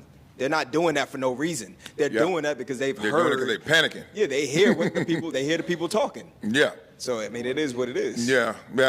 All right. Well, to get my money, you got to give me something worth buying and being interested in more than just saying I got your whole block here. Like that's kind of random, but I got everybody from Columbia here. You ain't coming? I'm like, no, I don't know the Real fools. quick, let me ask one Yeah. question. Oh no, before we ask switch. more than one. Why? I don't know because nobody really watched it, but I did see like clips of it. But I noticed for every award except for the last one, it seemed like Mustard was accepting it for Kendrick, even though Kendrick was in the building. I know Kendrick accepted one. I saw him. Yeah, the talk. record of the year. Yeah. But all the other ones, he had Mustard go up and accept, even though he was there. That's Homage? what I'm asking. I'm brought you. He's trying to prop his boy up, maybe? Trying to get, I mean, Mustard been Mustard for a long time, and this is his first #1 song. Mustard, like Rack City, like all the way through, all them hits. this is his first #1 song. It was the Kendrick, They Not Like Us. Maybe it was some propping your boy up. Because Nah, congratulations too, much. But I think this is much needed, man. I mean, he's riding his wave, and I mean, he needed this hit, and Kendrick's coming song after song now. Yeah. Like You gave me energy. Kendrick's like, man. I feel like Kendrick's like, man, where these beats been? Like, oh man, why I been sleeping on this? Nah, beat? Mustard said these beats been here, and you ain't never hit me back. Right, he didn't want them. He didn't want them. He was on this creative. The way those two are clicking now on almost every hit, it's a good little vibe right now for the West. I mean, we on our way up. But I just hope Kendrick doesn't take another hiatus and go disappear for another couple of years. You know what I'm saying? He can do it like he did before. All right, let's get into these. Let's be PC. Let's get it all out there. WNBA, big stars. This is interesting. See, this is another thing. This is what I'm talking about. This is what. All right, so tell me if this works. All right, Caitlin Clark turned down. We know the NBA 3-point contest. I'm interested in what you guys think about that. But also, Angel Reese has a Angel Reese burger coming out. First female athlete with a national McDonald's collaboration. Huge. She got a barbecue, there they go. Hey, she got a barbecue bacon quarter pounder, and it drops next week. And just want to get y'all. Dog. You can't have me over here. You Hungry than a mug. I don't even eat McDonald's, and I'm hungry. Barbecue bacon, double quarter pounder. Come with gravy. Hey, 1, 2, 3, edit. Come with gravy. 1, 2, 3 break. I ain't even gonna get into it yet. Y'all know what my response. What y'all think? Caitlin 3-point, yay, nay? And what would y'all advise her in that moment to do, despite what she ended up doing? And then the whole barbecue bacon burger. I think Caitlin is all about building the brand of the WNBA. She is clear that she's saying no to all this crossover stuff and NBA and commercials with dudes. Like I'm not doing none of that. I'm going to build up this WNBA, and in 10 years, this thing is going to be huge, and I'm going to be on top of it. That's what I think. And that's the ownership. That's what I'm thinking about her. I think with both women, I'm excited to see what they're doing, but Caitlin and Reese, they have an opportunity to take that Larry Bird, Magic Johnson concept, and I'm telling you, Clayton will be the one who actually ends up ownership. I guarantee you her team is talking about ownership, whereas Reese is more just trying to figure out how to stay popular. And she's doing a great job of it. I mean, she's the first female athlete ever.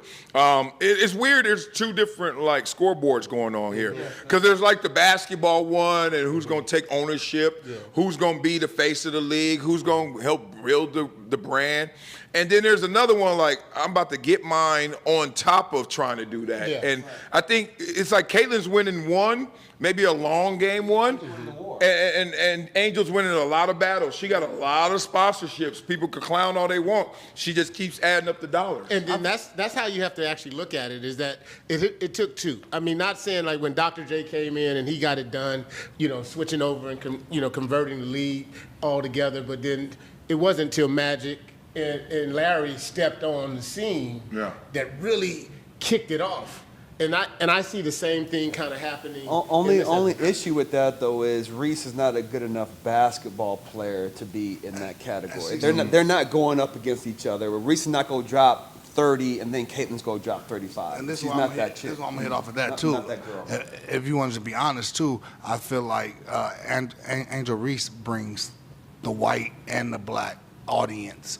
Caitlin Clark is not going to bring as much of the black audience as I feel Angel. If you like basketball, no, I'm not talking about basketball. I'm talking about in the McDonald's for the McDonald's. Okay, gotcha. I'm talking about for that. I'm talking about for that. My bad. Let me verify that. I'm talking about for that. That McDonald's. That's why she's going to be able to get that national brand over Caitlin Clark, because I feel like she's going to be able to bring the white and the black aside to the McDonald's. But I don't call the Big homie, I don't think that's a national brand thing. Again, Caitlin she's going to be a worldwide brand, a lot bigger than Angel Reese. Talking about selling. And so, yeah. Really? Right there. Like as a brand, I don't think because again, She's And you look doing at the who eats McDonald's and stuff more, like what that, culture but eats McDonald's more? Caitlin's gonna end Even though up we doing should know, like right? the major companies. I don't know. First of all, Microsoft and stuff like that. 45% of the viewership in the WNBA ran through Caitlin Clark. Think about that. Like, think about it. There are other teams and hundreds of other players, and almost half of it is about one. So that's part of it. McDonald's, obviously, global company that Angel Reese has a big brand. Caitlin Clark has a bigger brand. Angel Reese might have a price tag that stops here, and Caitlin's probably goes much higher. If you're McDonald's, your biggest audience is not black consumers because we just are too few of the population. Like, even if we eat more in percentage, we ain't eating more than white people because it's just way more white people. So, like, I'm trying to figure out. The move? No, I know it's a great move for Angel. Right. I wish it wasn't barbecue bacon. Oh, no, stop. Let me. I wish they would go right to us. Like, can we get the avocado and lettuce? Can you play it off a little bit, Mickey D? right? Give it to Angel. But it's weird because they're always going to be connected because of how. Let's be honest. We heard about Caitlin Clark around, if not at the same time as Angel Reese. Yeah. So they started the race together. You're like, oh, they racing? Go. And you're like, oh, snap. Angel got there first. They got the chip first. Ooh, Caitlin came back and beat them, but then came up short. But then you're like, okay, it's all good. And then they get into the WNBA, and she's the first pick, and Angel was what? She wasn't two. She was like, 10, lower pick, but it's okay. Then she breaking rookie records, you breaking rookie records. And I just think it's interesting now, Caitlin Clark opportunities are always going to be juxtaposed and contrasted to Angel Reese's opportunities. So I want them to compete. I think one thing I hate about youth sports and even women's sports is, oh, protect the ladies, protect the kids. I'm like, no, introduce them to real world principles. Life's a competition. Don't turn the scoreboard off. We losing by 50. You know what I'm saying? Take your butt home and deal with that. And I think I like competing Angel and Caitlin to just see who's gonna win this. Hey, you never know. We got the Super Bowl coming up. Caitlin they might be ready to hit us with something coming up this weekend. She was at the AFC Championship game already with Taylor Swift. They're probably gonna hit us. Taylor Swift. They're probably gonna hit us with a big commercial where she has something cooking. They're just waiting for the right time this weekend too to come back there. Oh shit, they're not a commercial. I'm talking about be a big brand like something like Oh, she already got big brands. We're saying. So right now, who's winning this race? Talk to me. What you feeling? Caitlin is clearly winning the race to me, but Angel's holding her own. Yeah, her own. Exactly. She's holding her own. I agree. And they're in different lanes. Like at this different. point, I can't even compare them because they're running completely different races. And I'm proud of both of them. And I'm glad that Angel got this opportunity. We don't know if it was offered to Caitlin first or not. But we not bacon and barbecue. But we know.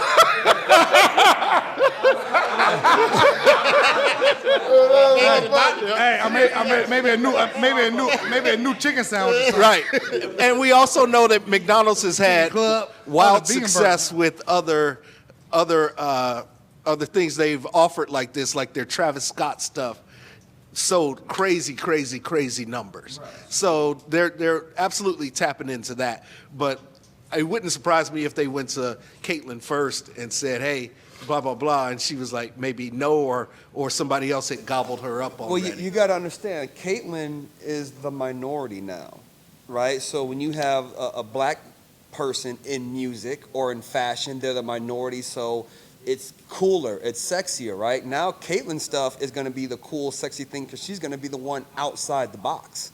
So all her stuff is going to be bigger because she's going to be looked at as, oh, she's the unicorn. Angel Reese is just another one of these girls in the WNBA, and she's not the best one in the WNBA. Caitlin is one of the best ones in the WNBA, and going forward, she will be as well. So the only thing I'm gonna give you pushback on, because you was trying. Oh, polite ass. You try. I got water. I'm butter you up real quick. What do you think we doing here? So look, you started off good, but then when you went left is when you contradicted yourself because you said you feel like Caitlin is all about the brand and building the brand of the WNBA. We all know that the WNBA has been in a deficit since day one. They're still in deficit. From day one. That's what I said, from day one till the present time. NBA is carrying them. And NBA is doing everything in their power to try to help build that brand. So if you're the face of the WNBA and now you have an opportunity to cross-market with the NBA. Who said cross market with the WNBA? She turned Yeah, it the down. Caitlin Clark. She turned down. Three-point I know. contest. I agreed with that because she's all about the WNBA. No, but I'm saying that's a contradiction. Yeah, he's saying that's a contradiction. You gotta listen, Hatch. Oh, I'm get taking on you his to school. I'm taking you to school. Thank you. You gotta sit.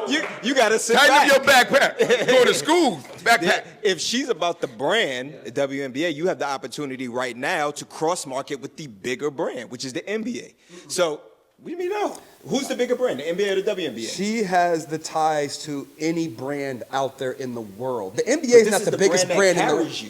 No, So if you have an opportunity no. like Sabrina did last year, that was Okay, let me ask you got more this. views in the dunk contest. Let me when ask you Sabrina this. was going against Steph. Who's a bigger brand on social you media? can't bypass what I just said.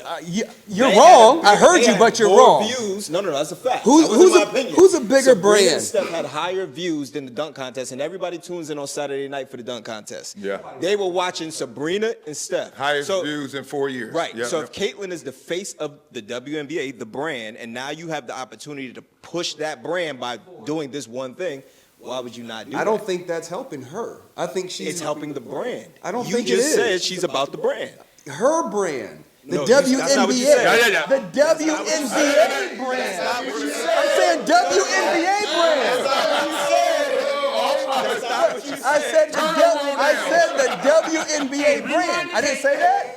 I didn't say the You said the WNBA brand. WNBA brand, and now you just switched it when I gave you a WNBA example. Get him. You switched it and said, no, she's about her brand. No, I'm saying Can't her put- as Look at all the them bones he got. The WNBA Double got you brand. right now. Which You hear, side y'all you hear on? the WNBA brand. That's what I'm referring to. That's what I said. Right, And then so you she- changed it. No, I'm not You changing said it. now I'm she's about her brand. That's two no, separate I'm things. saying her as in the girls, the ladies, the WNBA. Okay, good That's cle- what I that's mean. good cleanup. Okay, Okay. all right. Even if it's a cleanup, let them clean up. You know what I mean? Don't yell at the kids all the time. They're trying to clean up the house. But, so why, the simple question is, why not do the three-point contest? Like, if you're in her camp, you're a lead advisor, she's like, I'm gonna do what you say, Matthew. And you're like, no or yes, and why didn't she do it? Because someone told her it was some good advice not to do it. Yeah, again, I don't know why she didn't do it. I kind of understand her, I guess, her leverage that she has and where she's going with her career. There's bigger brands out there than the NBA. Yeah. If we're agreeing in that. Why she will go partner with those brands. She's going to be a world name. Like, she's going to be known around the whole world. It's not about always doing stuff for the NBA. The WNBA will have contracts with other companies than the NBA don't have. You see what I'm saying? Because she's that big. So I agree with what you're saying, but now again, it's two different points. If we're talking about her brand, then yeah, she can do stuff with other bigger companies that will help push her brand. If you're talking about the WNBA, their fan base is going to come from NBA watchers because it's the same. Not sport. true. It No, is. no. You're not going to convert. There's 12-year-old girls that watch WNBA that are not watching the NBA, bro. Yeah, but that's the point. they're fans of basketball. Okay, well, they're not fans of watching- NBA. They right, might go so watch high what's school the in the biggest league in WNBA. basketball? The NBA. The people who are spending money watching the WNBA, that's the people you want to convert over to watch the WNBA because they're already in the That's infrastructure. what they're trying to do. They're trying to build a whole new sport, a whole new brand. We don't need the NBA fans. You we need have them. our We need own- their money, though. The people who are spending money on but basketball, you need them to spend money over here. You can I go think get new fans there's a too, whole. but you need those. I think there's a whole new part of sport, which is the new fan, the new 6 to 12-year-old girls that they'll never watch an NBA game. They also don't have any money. You got to get to their parents. They're- 6 to 12-year-olds. and the- People and the buying moms- tickets. Like, the kids don't have the money. So what's the harm? My answer is my answer. What's the harm of telling Caitlin Clark, I don't think there's no harm to it. I think So why she's didn't you do it? choosing She to chooses say, not to. I'm 100 mile an hour this way for, let's go ladies, let's go WNBA. I just think she's like, we can do this without the help of the NBA. Yes, they're getting help. I get all that, right? But we can go ahead and build this brand and do our own thing, ladies. And I think that's what Okay, she's doing. you guys are put, she was- I was she gonna could have go been there. scared too. My point is, it's not about being scared, but being able to be on that stage and not perform at a certain level. No, we're talking about in that arena, in that stage. Not saying that she's afraid to shoot threes, but it's the what if. No. In the what if may cost her more So if she missed than every shot, you think she'd be embarrassed? Yeah, she'd be like, No, so what? I think really, all right, let me get my No. answer out. I say it's this. I think they beat her up unnecessarily this year. Like, just the fans, the experience. She's like, I got y'all these charter flights. I know we're closing the gap and being subsidized. We're still needing the help. Y'all made this racial. Y'all call all my fans racist. Y'all think I got something to do with it. I got to silence them. They grown. They their own people. And look how much I'm doing for this league, and y'all acting like this on me. So I think she was like, and then she did that Maria Taylor interview, and she finally kind of caved to like the conversation. She kind of was like, she pandered and said, oh, this is what they want. And the problem with pandering is that game never ends and the goal line keeps moving back. So you're going to have to keep doing it. And I think that wasn't her authentic self.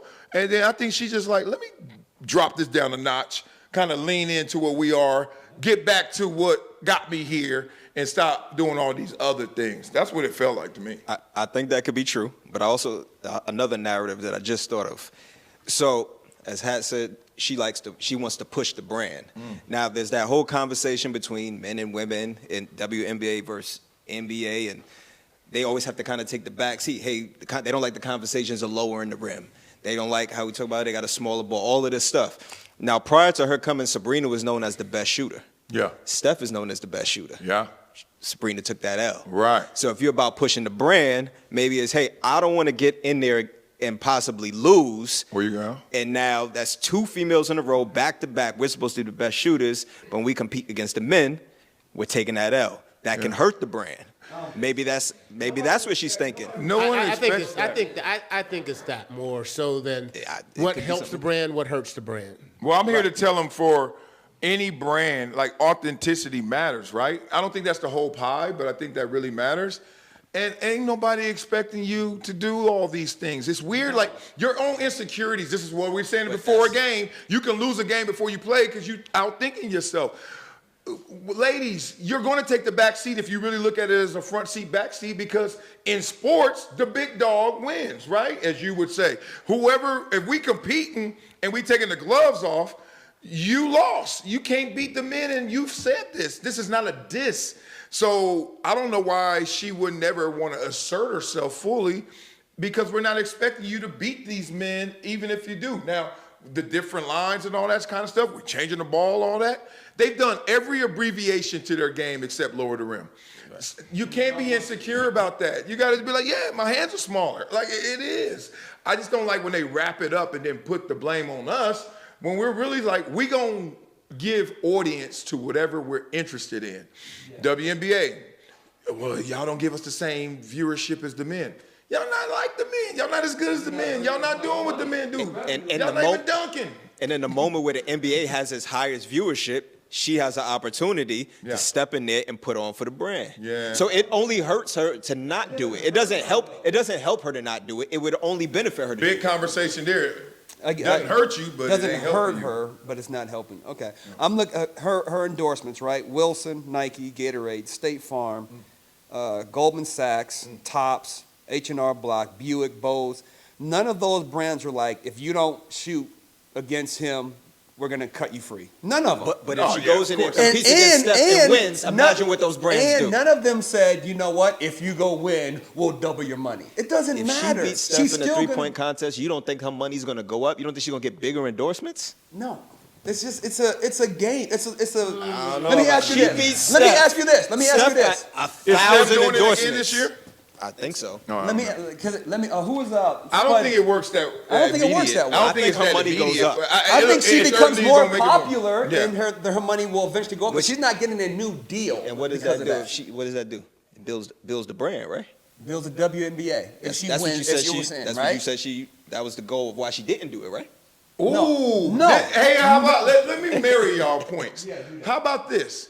maybe she doesn't want to go out there win or lose because there's no winning in either way. If you win, once again, you beat a man. That's your validation. You got to beat a man to beat a woman. Right. And if you lose to the man, look at y'all. Y'all can't even compete. And it's like, well, she can't win for losing, as they say. She wants maybe to be a somebody girl. in that room She was wants to smart be a enough to say lady. that. That's She wants to interesting. do all the If she lady wants stuff. that, She that'd doesn't be a want to big do look for that. her. That'd be a big look for her. She doesn't want to do it. I don't want to compete with men. That's if you talk to the But girls, I don't they'll need say, your I don't. men's blessing. Yes, to I don't be want to a do great that. woman basketball You player. need the men's money. No, she doesn't. She got it. She get more engagement than all the other NBA You dudes. need them coins. You need coin, but it doesn't have to come from men and in the audience. Women ain't buying WNBA tickets. She's got. That's what I'm saying. Who's spending the Well, money on them when tickets? Kayla's playing, Mom and dad, like you just said, mom and dad are buying the And who you tickets. think out of that relationship is paying for that ticket? Mom is gone. Dad is probably buying the tickets. yeah. Are we talking real? Are we talking for real? That's a slippery slope. NBA game, you think more men are buying tickets than women? Yeah. Okay. I don't know. There's a lot of dads taking their I don't know daughters. where you getting that from. A lot of more moms. You ever look at the crowd? It'd be I know a lot of dude. moms going with their daughters, but the dad bought the tickets. Ooh, that's a slippery slope. It's not a slippery slope. Yeah, because you're saying that. I'm just you're saying- I'm that not saying the dude's everybody, the but I know a lot breadwinner of in those every scenarios. Single household. You can't I'm say saying that, there's a bro. lot of scenarios. Don't where women I make see more that. than men? They're more educated, I know that. Yeah, gotta depend. Nah, I get it. All right, let's get into opportunities. Here's the opportunity because we got to pay the Super Bowl for it, and we just can't sit here all day talking about the Eagles gonna win. Oh no, the Chiefs gonna win because we don't know who gonna win, but we're gonna be there for the reaction. Best Super Bowl halftime show. Easy. Oh, easy. All right, we got it. I'm gonna go last. Easy E did it. Easy NWA. Easy. We want easy. I'm just interested. Open up to y'all. Who won? 1992 Super Bowl 27, Michael Jackson. No brainer. No mother flipping brainer. Y'all really serious? No brainer. I saw that one. No. I'm No, sorry. not for me. I didn't see it because You I just was in see the you. locker room. I didn't see it. I don't know, Hatch. How do you beat Prince singing Purple Rain in the rain? Absolutely. In the rain. Now, Like shaking his freaking perm. Like, right? He was doing his thing on the control. Come on, man. So I'm gonna one up you though. Michael Jackson didn't move for a minute 30, and the crowd went wild. Yeah. He didn't move. Didn't move. Just did this. That was it. And they went for a minute, and everybody in the back pull the plug. Something's going on, and they were like, "Nope, that's Michael. Let it breathe. Let it breathe. It's a no-brainer. I He gotta- didn't move, bro. I gotta say 2007, Timberlake, Janet. I mean, we got to see a piece of her. Well, except me. I was at the game. Didn't see the little piece of Janet. No, you're not doing that to Janet. That is Penny. That is Penny. He ain't gonna talk about Penny like that. I went to that one and I hated that I went because you know when you go to a game you don't get replay, you don't get commentary, you don't get nothing. Everybody was blowing me up. I was like, what is going on? They were like, y'all see Janet? I was like, nah. I didn't see a nip from here, dog. I didn't see Back it. then, social media wasn't like that because they would have had it clear view They had HD and that shit happen now. But hey, did anybody say Dr. Dre's yet? Nah, you got it. Man, Dr. Dre. I think that was two. I mean, Dr. Dre. I had my whole. No, I think even that me was two. and the kids. Even my dad was bobbing his head and had his hand up at that halftime. It trickled all the way down to him. I have a video. I gave a party outside because of the whole COVID situation. Okay. And from the Damn, you were drunk. Figueroa, I'm just trying to say from Figueroa. Hold on, Figueroa. Ain't nobody going to that party. That's not. Ain't nothing but a gangster party. You're too old to go to Yeah, I'm good, bro. That's not. Figures, I got to. It was crypto. It wasn't crypto at the Oh, time. it Staples Center or was something. Crip party on Figueroa. Right. Yeah, that sounds fun.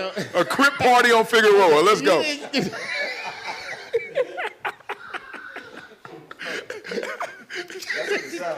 I mean, Andy from Watts. Oh, he think he going somewhere. He's like, hey, I'm gonna take y'all out the hood. We're gonna go to the West Side. 110 right there. Tell me about the party, Devin. The party was outdoor party. Yeah. And we blocked off the whole street from Staples Center all the way to Grand. And it was outside. And when I say What? the city was rock, even though it was at SoFi. SoFi, yeah. The city in LA was rocking like it was a parade of winning the championship. Nah, that's real. 50 Cent hanging upside down. little hot link. Yeah, and the old school, the way they brought that up. Yeah. All they needed to do was add the game in there real fast, one thing. I just, Yeah. you know, I mean, Y'all know how the Super Bowl halftime thing came about? Yes, with the Wayans. The And Wayans Living brothers Color. used to have a special show that at halftime of the Super Bowl, and everybody would leave, and the NFL was like, we can't lose viewership like that. We need to keep them here. Yeah. Oh, that's I never amazing. knew that, man. I was like, you know you old school. That's why we got you here. That's right. I did hear that. TV over there, though. I heard that. The whole In Living Color, like that whole art is amazing to hear in Amazing. detail when they One of go the best back. shows in history. Okay, for me, I thought this was a no-brainer, and I'm the biggest Michael Jackson fan. Y'all know as y'all go to the restroom down here, there's Thriller album up there, like, for Every real. time you flush, he goes, hee hee. He is a big And every Michael time you Jackson pee, fan, it goes y'all. pee pee. Y'all dumb. Cornbread. Dog, I love Michael Jackson. But his performance is second to Prince. And look, I'm not even gonna lie. Like the camera work of that one. Look, it was 1992. He started off, remember he started off way at the top or something? And you're like, okay, we waiting. And then we waiting. Yeah, and then he just, like, they didn't do Mike like they should have did Mike. Technology's come a long way. Cinematography's come a long way. Prince, man, look. He made a thing rain on Purple Rain with the guitar. Woo! And Bruno Mars is in there too. I can't lie. Oh, that was killer. Bruno Mars is higher than Bruno. He had two, right? Then Bruno Mars go back He's to back. come out. He from LA? I thought he went. No, they have two back to back. They had two Super Bowls. Is you from LA? Where you from? Where you from? I'm from LA. You sure? Why, the Dre one? I ain't gonna lie. All right, this is not hater talk, but the Dre one, reason I didn't like it is one, as soon as you hear it's Dr. Dre, your mind runs with 1,000 songs he could play, right? Yeah. Then I knew he could only play 11, and I knew they were gonna be 38 seconds each, and he had to spread it around all those other artists. And I was like, I'm not gonna get what I want. Because what I want is, for real, if Dr. Dre is doing this, I need to hear everything from NWA. Did I hear an NWA song? I don't think so. I didn't hear anything from Above the Law. Let's go real. If I'm really LA. I ain't hear anything that gave me like Death Row, Dog Pound of Jason. Like all I heard was Eminem, great song. 50, great song. And I'm like, that's aftermath, though. He couldn't play the underground stuff. He had to play the stuff that everybody knew. The main records. I was know. across on the the board. radio. You have to go across the And that's board. what I'm saying. That's why it doesn't make But how did Dre get made? He didn't get made. I mean, look, them songs were all huge. In For Life was a #1 album, first rap album, I think. It wasn't gonna be a concert though. It's a halftime. But I show. also think that proves the point of why Mike's was the best. Because Mike's songs, every one of them was made for the world. Like it wasn't just like the underground. Like no, his songs hit every single person the same way. Yeah. And the Prince was great, but we talking about that was a moment in Prince's performance. Like, was it good overall? Yeah, but that was one moment. If it wasn't raining during Purple Rain, we wouldn't be talking about it. No, don't do that. Mike across the board. Mike no. across the board was. Well, we could do the Michael Prince conversation, but I'm even not. in that I'm talking about in that performance. But the I'm not talking about performance matters everything. in terms of like I can't see you, and then it's 2 minutes and you ain't moved. That counts. Like those are penalties. Those are penalties. Him not moving is in so your opinion, powerful. right? Crowd was, Right. That's powerful. They did Right. give him love. That's part of the performance. You can hear. We didn't know what was going on, but you can hear it was vibrating in the locker room. Yeah. And there was nothing. It was no music going on over the airwaves, and it was like loud as. It was crazy. Maybe it's because I had lower expectations for Prince because I think Michael's better for me. Right. Yes. And then Prince went there and beyond, and then God cooperated, gave me some water. He had the weather on his side, Man, too. I was like, this is amazing. But here's the thing, we forgot about Usher. Oh, that was bad. Dog, Usher's killed it. No, yes, no. I think his concert You're saying the best though. superseded it. Are you doing the top 5? No, I won't do the top 5. You're just doing the best. Nobody thought that was the best? Not the best. Nah. No, it's up there, but it wasn't the best. Okay. Do I gotta do affirmative action, John? You gotta vote? Like, John is like, I don't watch that. Billy Joel? No. Michael Jackson. Michael Britney Jackson Spears? I'm by like, far. Britney And then Spears? Dre. I gotta Which say one? Dre. Michael Jackson, then Dre. Just because, one, Eminem. I love that. But he's playing to the audience. You got to keep everyone tuned in, and you got to hit them with this little snippets. Yeah, This is why, that like, thing going. yeah. He did that. All of You LA. got to keep switching it. LA was It's right. like- I mean, the whole LA, That's what you gotta do. California, it was. But that's only if you're in it was LA. rocking, Niggas in bro. Detroit was like, it's cool. Yeah. They weren't. I think- If you were not in LA, I think everywhere was rocking on that. it was cool. But if they weren't rocking like downtown LA was rocking, is what I'm saying. Yeah. When the party in Miami that had a Super Bowl party with 10,000 people, they were not rocking like it was downtown LA because it's LA. Yeah, that's Just like real. if Pitbull was Again, in they're Miami, hitting LA niggas would be they like, hit the "This is location cool." too, because you had J Lo and Shakira up on stage together. When J Lo, Shakira, right? Yeah. So they're gonna play the one where they are, just to bring a little bit of that cultural. But if you talk aspect about to it. best in the world, Michael Jackson. Michael Jackson. Yeah, that's tough. Then everyone. God, I wish. See, this is where when knowing too much or being you're too invested. You're like Michael all Jackson. off. Because I'm all in on Mike too, but I did feel it was a little localized with the Dr. Dre, and I don't mean that like L.A. I just mean like I don't think anybody outside the borders was like feeling the same impact as we did in L.A. Whereas I think somebody in L.A. was feeling the same thing somebody in Bangkok was with Michael Jackson did. Right? You know what I mean? Like there was that synchronicity. I agree with you on that component in the sense that we said number one. First of all, said Michael Jackson. Yeah. Then you say, what is your second? You know, we didn't say top 5. Yeah. We say the best performance of all time. I think Prince, but I'm not gonna argue that anymore. Y'all might have. I'm gonna give it one more look back. How long I gotta wait before you move? You gotta take that part too. Like you gotta embrace that. Nah, that's real. That's big. All right, let's get into this last thing. Last topic. We try to get a little crazy. We kind of touched on it before, and it's the same lane. It's the Angel Reese getting the barbecue bacon burger. It's the Beyoncé You Win Country album just because you're Beyoncé, and hey, a black woman finally gets one in 50 years.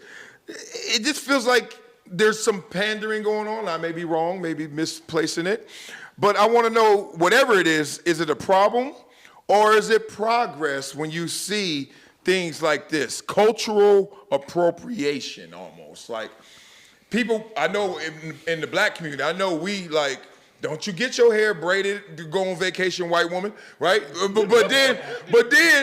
But we gonna go and do some country songs, and you may not be country, whatever that is. She's from Texas, though. And she went out her comfort zone too. That's the conversation. That was And a lot on her. Like she didn't know how the reaction was gonna be going out your comfort zone. That was a big step for her to go out her comfort zone. Oh, huge. That's what I want to talk about. Like, y'all have any issue?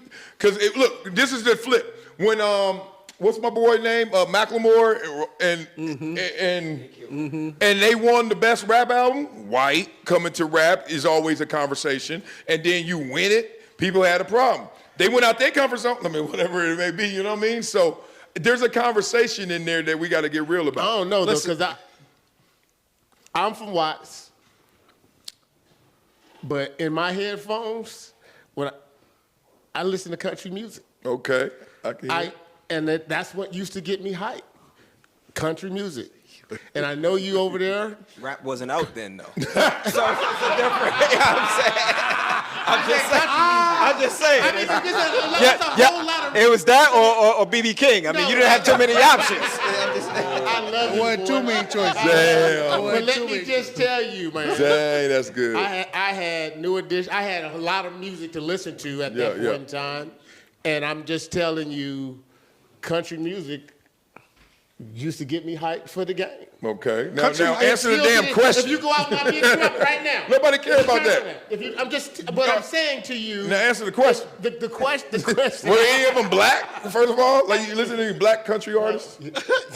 No word there. I'm asking. Not at that time. Okay. Some of them, Charlie Pride. I don't even, I still Charlie don't know who Pride that was is. one of the biggest country music artists ever. Okay. And he was a brother.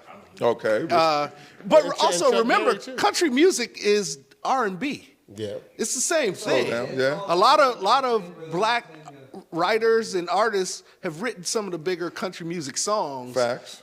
Even like, if you remember, Gerald Levert's biggest song was Casanova. Yep. Casanova was written for a country artist. Okay. And it didn't make the country artist album. He was like, are you crazy? Yeah. And he took it, did it almost exactly the same way he gave it to the country artist, and it was the #1 hit. Yeah, banger. Right? So, and it's not cultural appropriation because there are plenty of black folks in the country. Right, There's right. plenty of black folks on farms. There's plenty of black folks on horses. And So why the big stink? Why the conversation? Why is it still happening? Why is there still like a notice of this?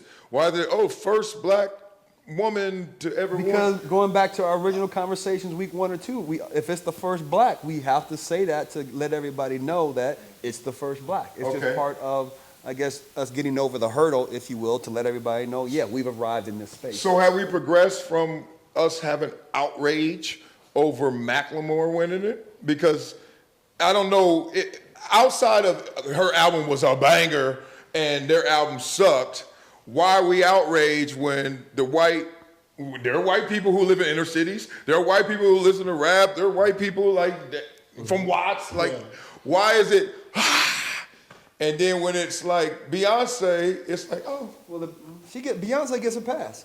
No, she's an She's artist. the best. I don't She's think an artist. She's the top in the. in the world, in the right? whole but world, like- she's still big enough that she can drops an go album ahead every and couple of try years. something new, and we can forgive her. She Right? drops It's an album every horrible, couple of years. right? But She's it wasn't from Houston. horrible. It was great. I don't think it's a pass. I think based on I'm people saying who if listen it was to country. bad, she would Right. still get a pass because she's Right, right. that big. It I was think the not difference bad. between her, because you brought up Macklemore, I think the difference is people genuinely believe that Beyonce had the best country album, like song structure, everything. It just felt like she had the best one. When Macklemore won, nobody actually believed that he had the best album. Like there was that one song, but you didn't really hear nothing else. There was other people who had better albums according to the fan base. Right. So I think that's the difference between the two. Why do we have such a hard time with crossover though in the music game? Not just Well, music. I don't we, think well, we probably we don't. right? I think it's the But other side. majority No, of When it's you say everybody. other It's side, black, you I know a lot elaborate on of the I know a other lot side, of black folks that They won't listen to accepted country. Eminem. Eminem got accepted pretty easily into the fold. No, black people accept everybody. But that's what I said. It's on the other side. John, you agree with that? Black people accept everybody? I'm sure. No, Beyonce doing a country album is one. I think she had some background. There was an issue, right, when she went in, got kicked out of a bar. There was some background in what she wanted to do and share her feelings. So there is some emotion behind her doing this. Two, what's her goal of it? Is it to draw a new fan base or not? Or is she just putting that out there because she can, right? And she's trying something new. As an artist being creative, she wants to express herself. She doesn't care if she sells albums, right? And so she did that and successful. But the third is, does the country music industry and culture bring her in and accept her? Not if she's not getting to those fans. And she didn't, right? She did not. She did not. And who are? No, See, that's what I because they heard. didn't She bring did. her into the Country Music Awards, right? Yeah, she didn't even get nominated. she didn't Right. get nothing. So Yeah. this is where you're looking at the fan base and what's the objective. She achieved her goal most likely because and that's really, if music's coming from the heart and people see that. But you also have Shabuzi, who's a black country music star, who's doing that. So True. But it's also like it's like an actor, and when you find an actor who's trying to broaden his horizons, you try to take on different characters along the way, and that's what she is. She's an entertainer, so she's just extending and broadening her base. I'm pretty sure, because it's definitely not about money. Yeah, but I'm You know pretty what I'm sure saying? growing up in Houston, though, that she might have had a country background. You never know. She might have grew up with her parents playing that. She might have grew up with that, and that had her passion. Then when she got into the industry, she took off R&B, but she still had that passion in the back of her head. And once she got herself said no, she said, okay, I've done an album. Now I got time. Let me go do this too and show them, hey, I got this too. You know, let me show that so these little young women growing up, they can see that you could do other stuff. Everything. So where's the noise come from then? Because it sounds like right now, kumbaya, you can try anything, be a character, expression. But I know that Floyd Mayweather calculated and pulled off when he wore, was it Cinco de Mayo, he wore the big sombrero to troll Oscar de la Hoya because he knew how that was going to play, right? And then we also know how it plays every time you see it, all these videos and people, they get their little kids going on vacation and they braid their hair no matter who they are, and then you hear Black Twitter or people go at them. Then we also know that Macklemore wins, and he ain't the first. We just said in the Grammys, Black artists win Best Rap Album, and we like, that's whack, because you ain't got the Best Rap Album. But his was extra noisy to the point where he had to apologize. He literally wrote a statement saying, I'm sorry I won. I'm sorry I won. And then Beyonce wins the Grammy, but not even nominated for a CMA, and it's still not accepted by the country fan base. I mean, but our country... Something's up here, y'all. Well, our country is still behind in times. I mean, that just goes to show you every day that we wake up. As much as we take 1 or 2 steps forward, we continue to find ourselves falling backwards. Man, I don't believe that, but I don't believe that. I don't think it's that deep. I do. I think we territorial as all ethnicities, races try to be, but like in general, everything's better. Come on, man. Like when you grew up to now, it's a whole different animal. But there is something to why we still won't accept. Like it's weird. I love to borrow from other cultures. Like when I first heard Van Halen and rock and roll, I didn't think it was white music. I was like, that ain't rap. And I was like, okay, that's dope. And then I look in rock and roll, I'm like, oh, I don't see a lot of black people. And then if you in there too long, they say, oh, you trying to act white. You know what I'm saying? I'm like, damn, I just like Van Halen. It's just that simple. So I see that happening because our kids are going to have to deal with that. What school do you go to? You know what I'm saying? A lot of white people go there. What school you go to? Oh, damn. You go to Crenshaw, all black. You know what I mean? Like, and then it literally you wrap your whole brain around it and try to put that person in that box when, what box are we trying to put them in? Yeah, and everybody, if everybody's being honest, you're going to hear something you like from any genre. Thank you. If you listen long enough.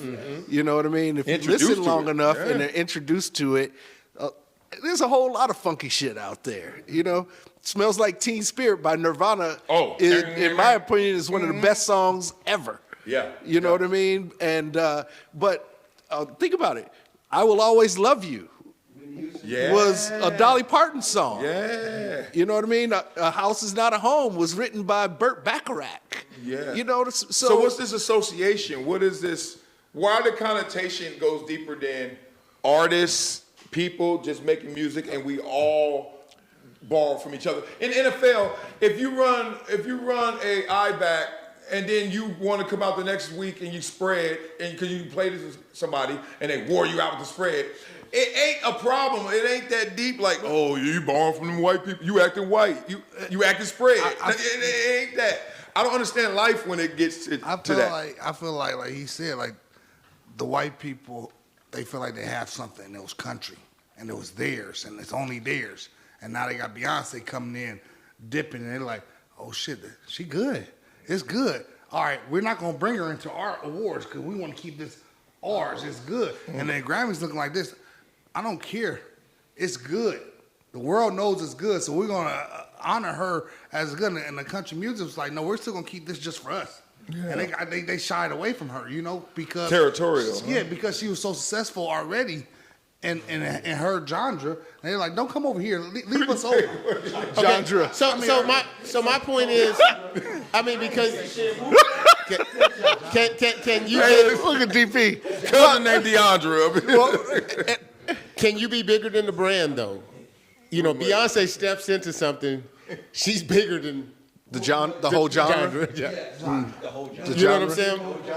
And then also remember the history of the music business. White people called black music race music, and there was a derogatory term and they didn't want to sign black artists because it was race music, and they didn't want to play it on the radio, and they literally called it race music. So we had to fight through that, and that wasn't the black people doing that. That was white people doing Now, that. what's interesting about that is because before saying that just now, I didn't know that. And so when you explain today's actions based off of historical moments like that and times, but I'm ignorant to it, what explains my behavior now? What explains this general cultural behavior now? Because most people wouldn't know that. Yeah. I mean, I wouldn't even say most. A lot of people ain't reacting because, yeah, they used to call us race music. They ain't doing that. So they're not taking a stance. They're really like, something perturbs them even without knowing historically this has been an issue. Well, things like that continue, right? They don't just end in a vacuum. So that kind of stuff can be perpetrated without the same words being used. You know what I mean? And historically, there's only been a few black artists in the country music scene that have really been successful, like Hootie and the Blowfish and Charlie Pride and, you know, a couple of others. Now the Shabuzi, like you're saying, and he's a bad dude too, and makes some really funky stuff. So is this symmetrical to rap then? There's only been a few artists that have really done it that are white. Yeah, absolutely. So what is the Absolutely. racial implications or historical timeline that made us be so territorial about rap? Great question. I mean, hey, Great question. Tom Brokaw over Great here. question. Like I'm like, hey, like, what's the beef? So, what's the old beef? No beef? Oh, we just territorial? Well, let me say this. I think one beef that black people have with white folks being in rap is they often will flip on you. Who? And Kid Rock.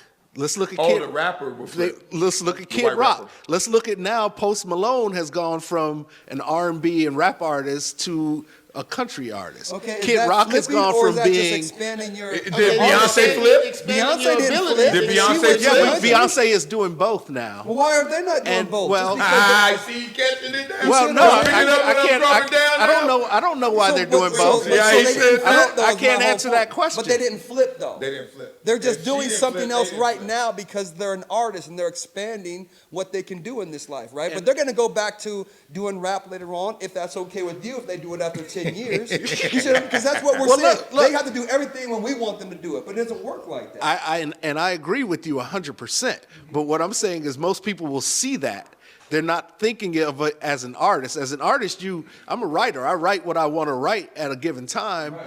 And if I change genres, that's on me and my ability to do it, right? But you're not flipping, you're just changing for the moment. Right, and we're just territorial about rap because it comes from the projects, it comes from, you know, the underserved and all of that, and we want to keep it close to us. It sounds like countries same way. Like you could change how it looks, you change the cosmetics, but they saying we're territorial. We don't want Beyonce to be at the CMAs, et cetera, all those kind of things.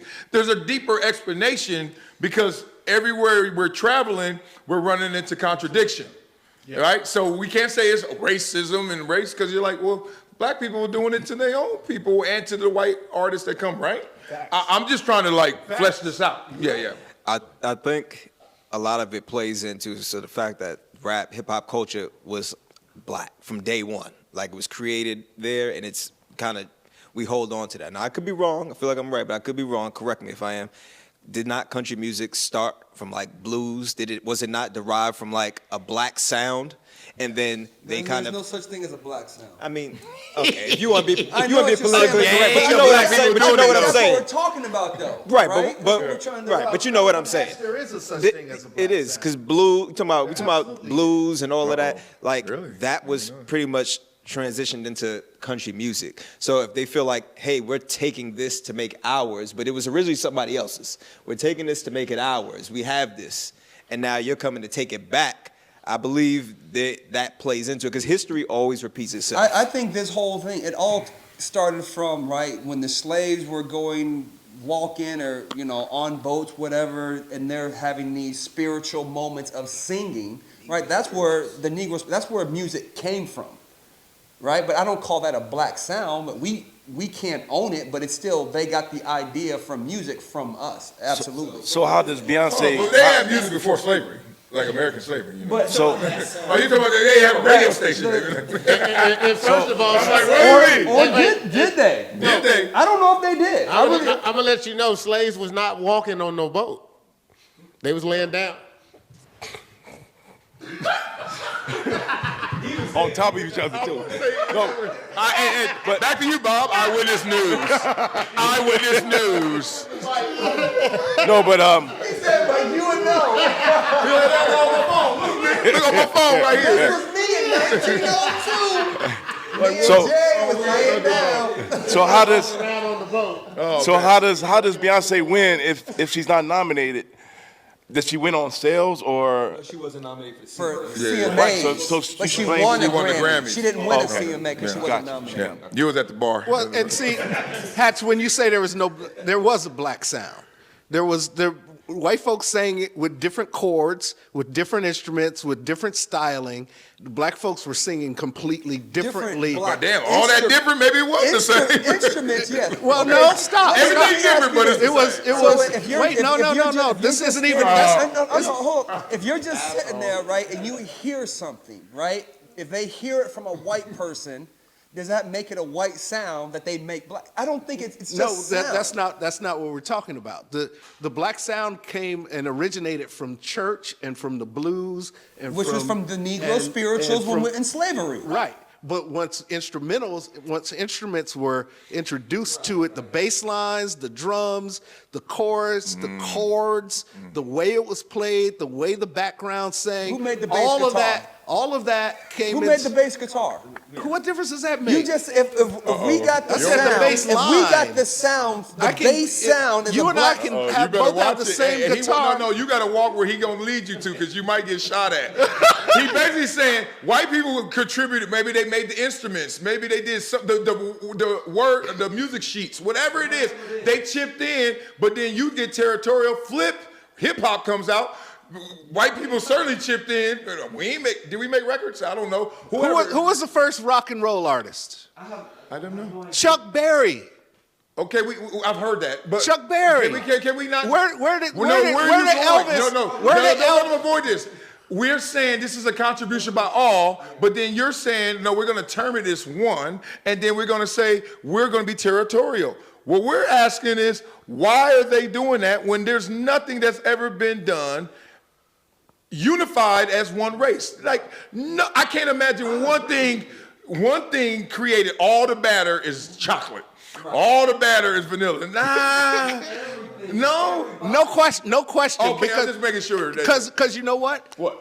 A lot of older white men had the money to press the records, get them out, make these artists who they became. I wasn't even going to business element. I was talking about the creative process. Like he was saying, like, dog, to do anything all black or all white, you going It's impossible. Okay, I was just for the most part. That's impossible. Okay. That's a fallacy. You know, nothing is all black or all white. Right. I just think it's playing percentages. So if something is dominated by one specific side, you kind of tend to call it that. Like heavy metal, Yeah. that's Yeah. Oh yeah, we can play the game. That's white. Ooh, that's a white sound. Like there's no, I don't know of any black heavy metal artists. But I'm sure there are. You can I guarantee there's a sound from heavy metal that Kanye uses. Oh, So it's not white sound. But that It's music is just not the made up sound. of just one sound. That's So what I'm saying. it's But made it's just, up he of took this sound and he made it a Kanye West sound. Oh, I know that one song. Right, you know, I was like, that ain't rap. And I think you got to look at it is, does that music, do you want to protect it or do you want to get it out there and share with others? Because what you said is it's like, it's rap. Like if there's a white guy who's doing rap, you look at him a little differently. They say, no, he's in our territory. But wait, you're putting music out there. Do you want it to be accepted by everyone or not? And you look across this, like Latin music, right? Pitbull. He did more crossovers than anyone to collaborate and bring that in. Dolly Parton and him. And so you have to think about it. And like even Shakira said last night, she was kind of the leader to get the Latin music into America, right? And helping. And they want to promote the music.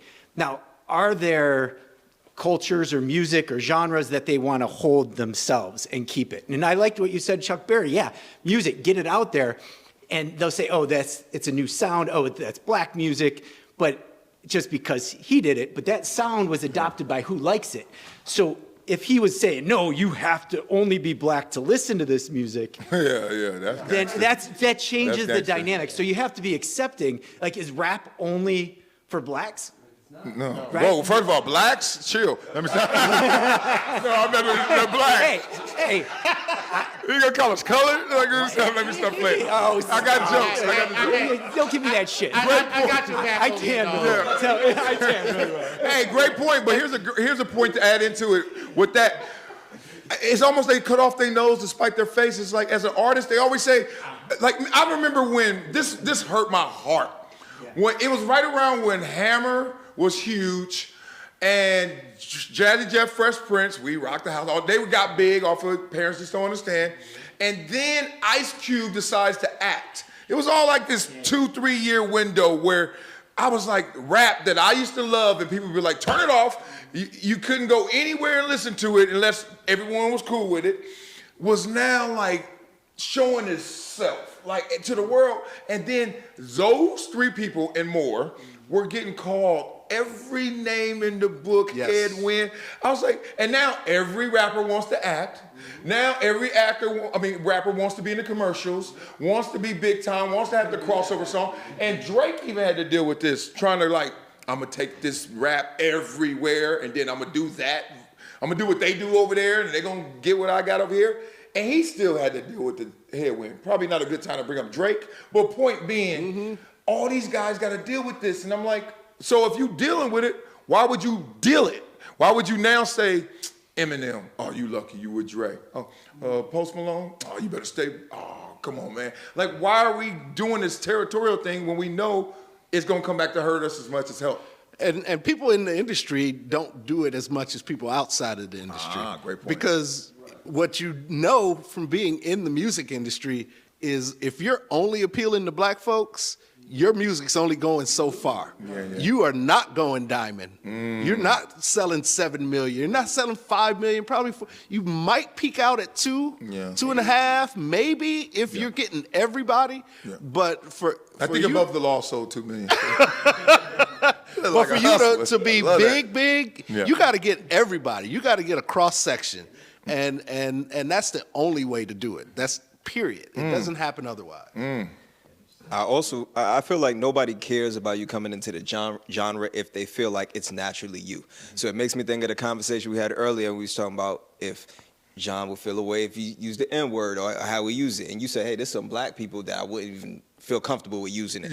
I think when Eminem came in, people felt like he was naturally, like he was a rapper. Like nobody felt like he was faking it or just trying to jump in the culture. Shabuzi in country, he didn't come in trying to be something else and then transition. Like he came in. So he's accepted? He's accepted because that was his natural thing, even though he got shorted on the Country Music Awards. But that was him. It was naturally who he was. So I think when people come in to whatever genre it is, if they genuinely feel like this is you, the door is open for you. I hate that, I hate that we think we got the power and judgment of that. Because you got me wrong sometimes. But that's the reality of what it is. We may not feel like it, but it's that's life. I think that we feel like we all got, naturally we should have equal rights. Is it equal all the time across the board in every situation? No. But we feel like we should. Equal starts. I believe in equal starts. Hey, some will disagree with that. No one can. If I got a football team right now, right, and I'm like, we're gonna have equal starts. Everybody line up. I'm gonna give you the ball. After I give all y'all the ball, guess what I realized? You ain't getting the ball no more. How'd you get there though? We mean how I get there? Equal start. Equal start. You're in the field or whatever, wherever you play. How'd you get there? Everybody, there's other factors that play into that. Like what? So like you're 8. You got a birth certificate. You're 8. Right. Sign up. Now there's some. What do you mean? How you get here? How your mama brought you? Right. Huh? There's some parents that you go to said field, like this is where the best 8-year-olds are at. So there's certain parents who are in a position to get their kid there to put them amongst those kids, and there's other kids who don't have that opportunity to get there, or it's not as easy for them to get there. Well, maybe so there are other factors that played into maybe sports not a good example because you go right down to the hood and get the best work. No, I agree with you on that, but there's other ways of looking at that scenario too. It's not always an equal start. and on the low level, yeah, anybody can go in the park, anybody can pick up a football, basketball, and just play. But as you go up in levels and different things, as y'all all know, there's levels to that. There's certain kids that are over here, and there's the kids that are over there. You know, it's interesting you saying that, and that's always been a divide. Equal starts, never gonna be equal. As soon as you're born, you're not equal, right? And Killer Mike said something interesting. He said, I need people to understand that what you have is enough. Like he talked about his story of like he went to Morehouse, he grew up close to Morehouse and ends up meeting a millionaire there who barely could make it into Morehouse, didn't even have a luggage, had a bag full of goods, and that's how he checked in as a freshman. And it was a great, powerful message because it's like, no matter where you start, if you're not comparing to somebody else, because poor compares itself to middle class compares itself to rich, and rich compares itself to wealthy. Like, whatever it is, you got enough. And I know growing up, I used to always hear my boys kind of complain more than did not. Like, man, look at our library, or look at our gym, and I was like, but we got one? And if we ain't got this one, you just walk by a library talking about how bad it is, but didn't even go in there to try and see how good it is. Like, you know what I mean? Like, I just hate when we get into this, like, all right, you got $1, you got $1.10. Cheetos 99 cents. We gonna get them. Like, you know, that kind of conversation. But I just wanted to bring this up. You could close it, man, because I know I don't want to take it from you. But talking about all the people that can't come in and then we get mad when we can't go nowhere is what this conversation felt like to me. And Beyonce not being allowed one spot, then getting to the next spot and winning, just kind of brought up the contradiction, the hypocrisy that I always see out there. Hence why you didn't watch the Grammys last night. Hence why I didn't watch it, because I just don't like when everyone thinks that they know what everything is. When they got rap and music I love wrong for so many years, I'm like, I'm not giving y'all the power to tell me what's the best. Right. I know what it is. I mean, to be honest, we also kind of contradict ourselves, because when she doesn't get acknowledged by the Country Music Awards, but then wins a Grammy, we're like, see? Yeah, y'all shorted her, but then the Grammys acknowledge her. Yeah. But then when the Grammys don't give the rap award to the right person, we're like, see, this is why we need our own awards, because y'all not giving. So I feel like it's just always going to be, that's why the goalpost is going to constantly move. That's exactly why the world's round. No matter which way you go, you're going to end flat. up here. Oh, look at that right there. We ain't gonna Shout out to Kyrie, baby. Stay strong on that, Kyrie. I feel you, son. Every time I'm on the airline, I'm like, yo, he look right. I don't see it. It ain't nothing curving, but I let that go. That's episode 8 on the rocks, man. Love y'all. Go. Woo-woo.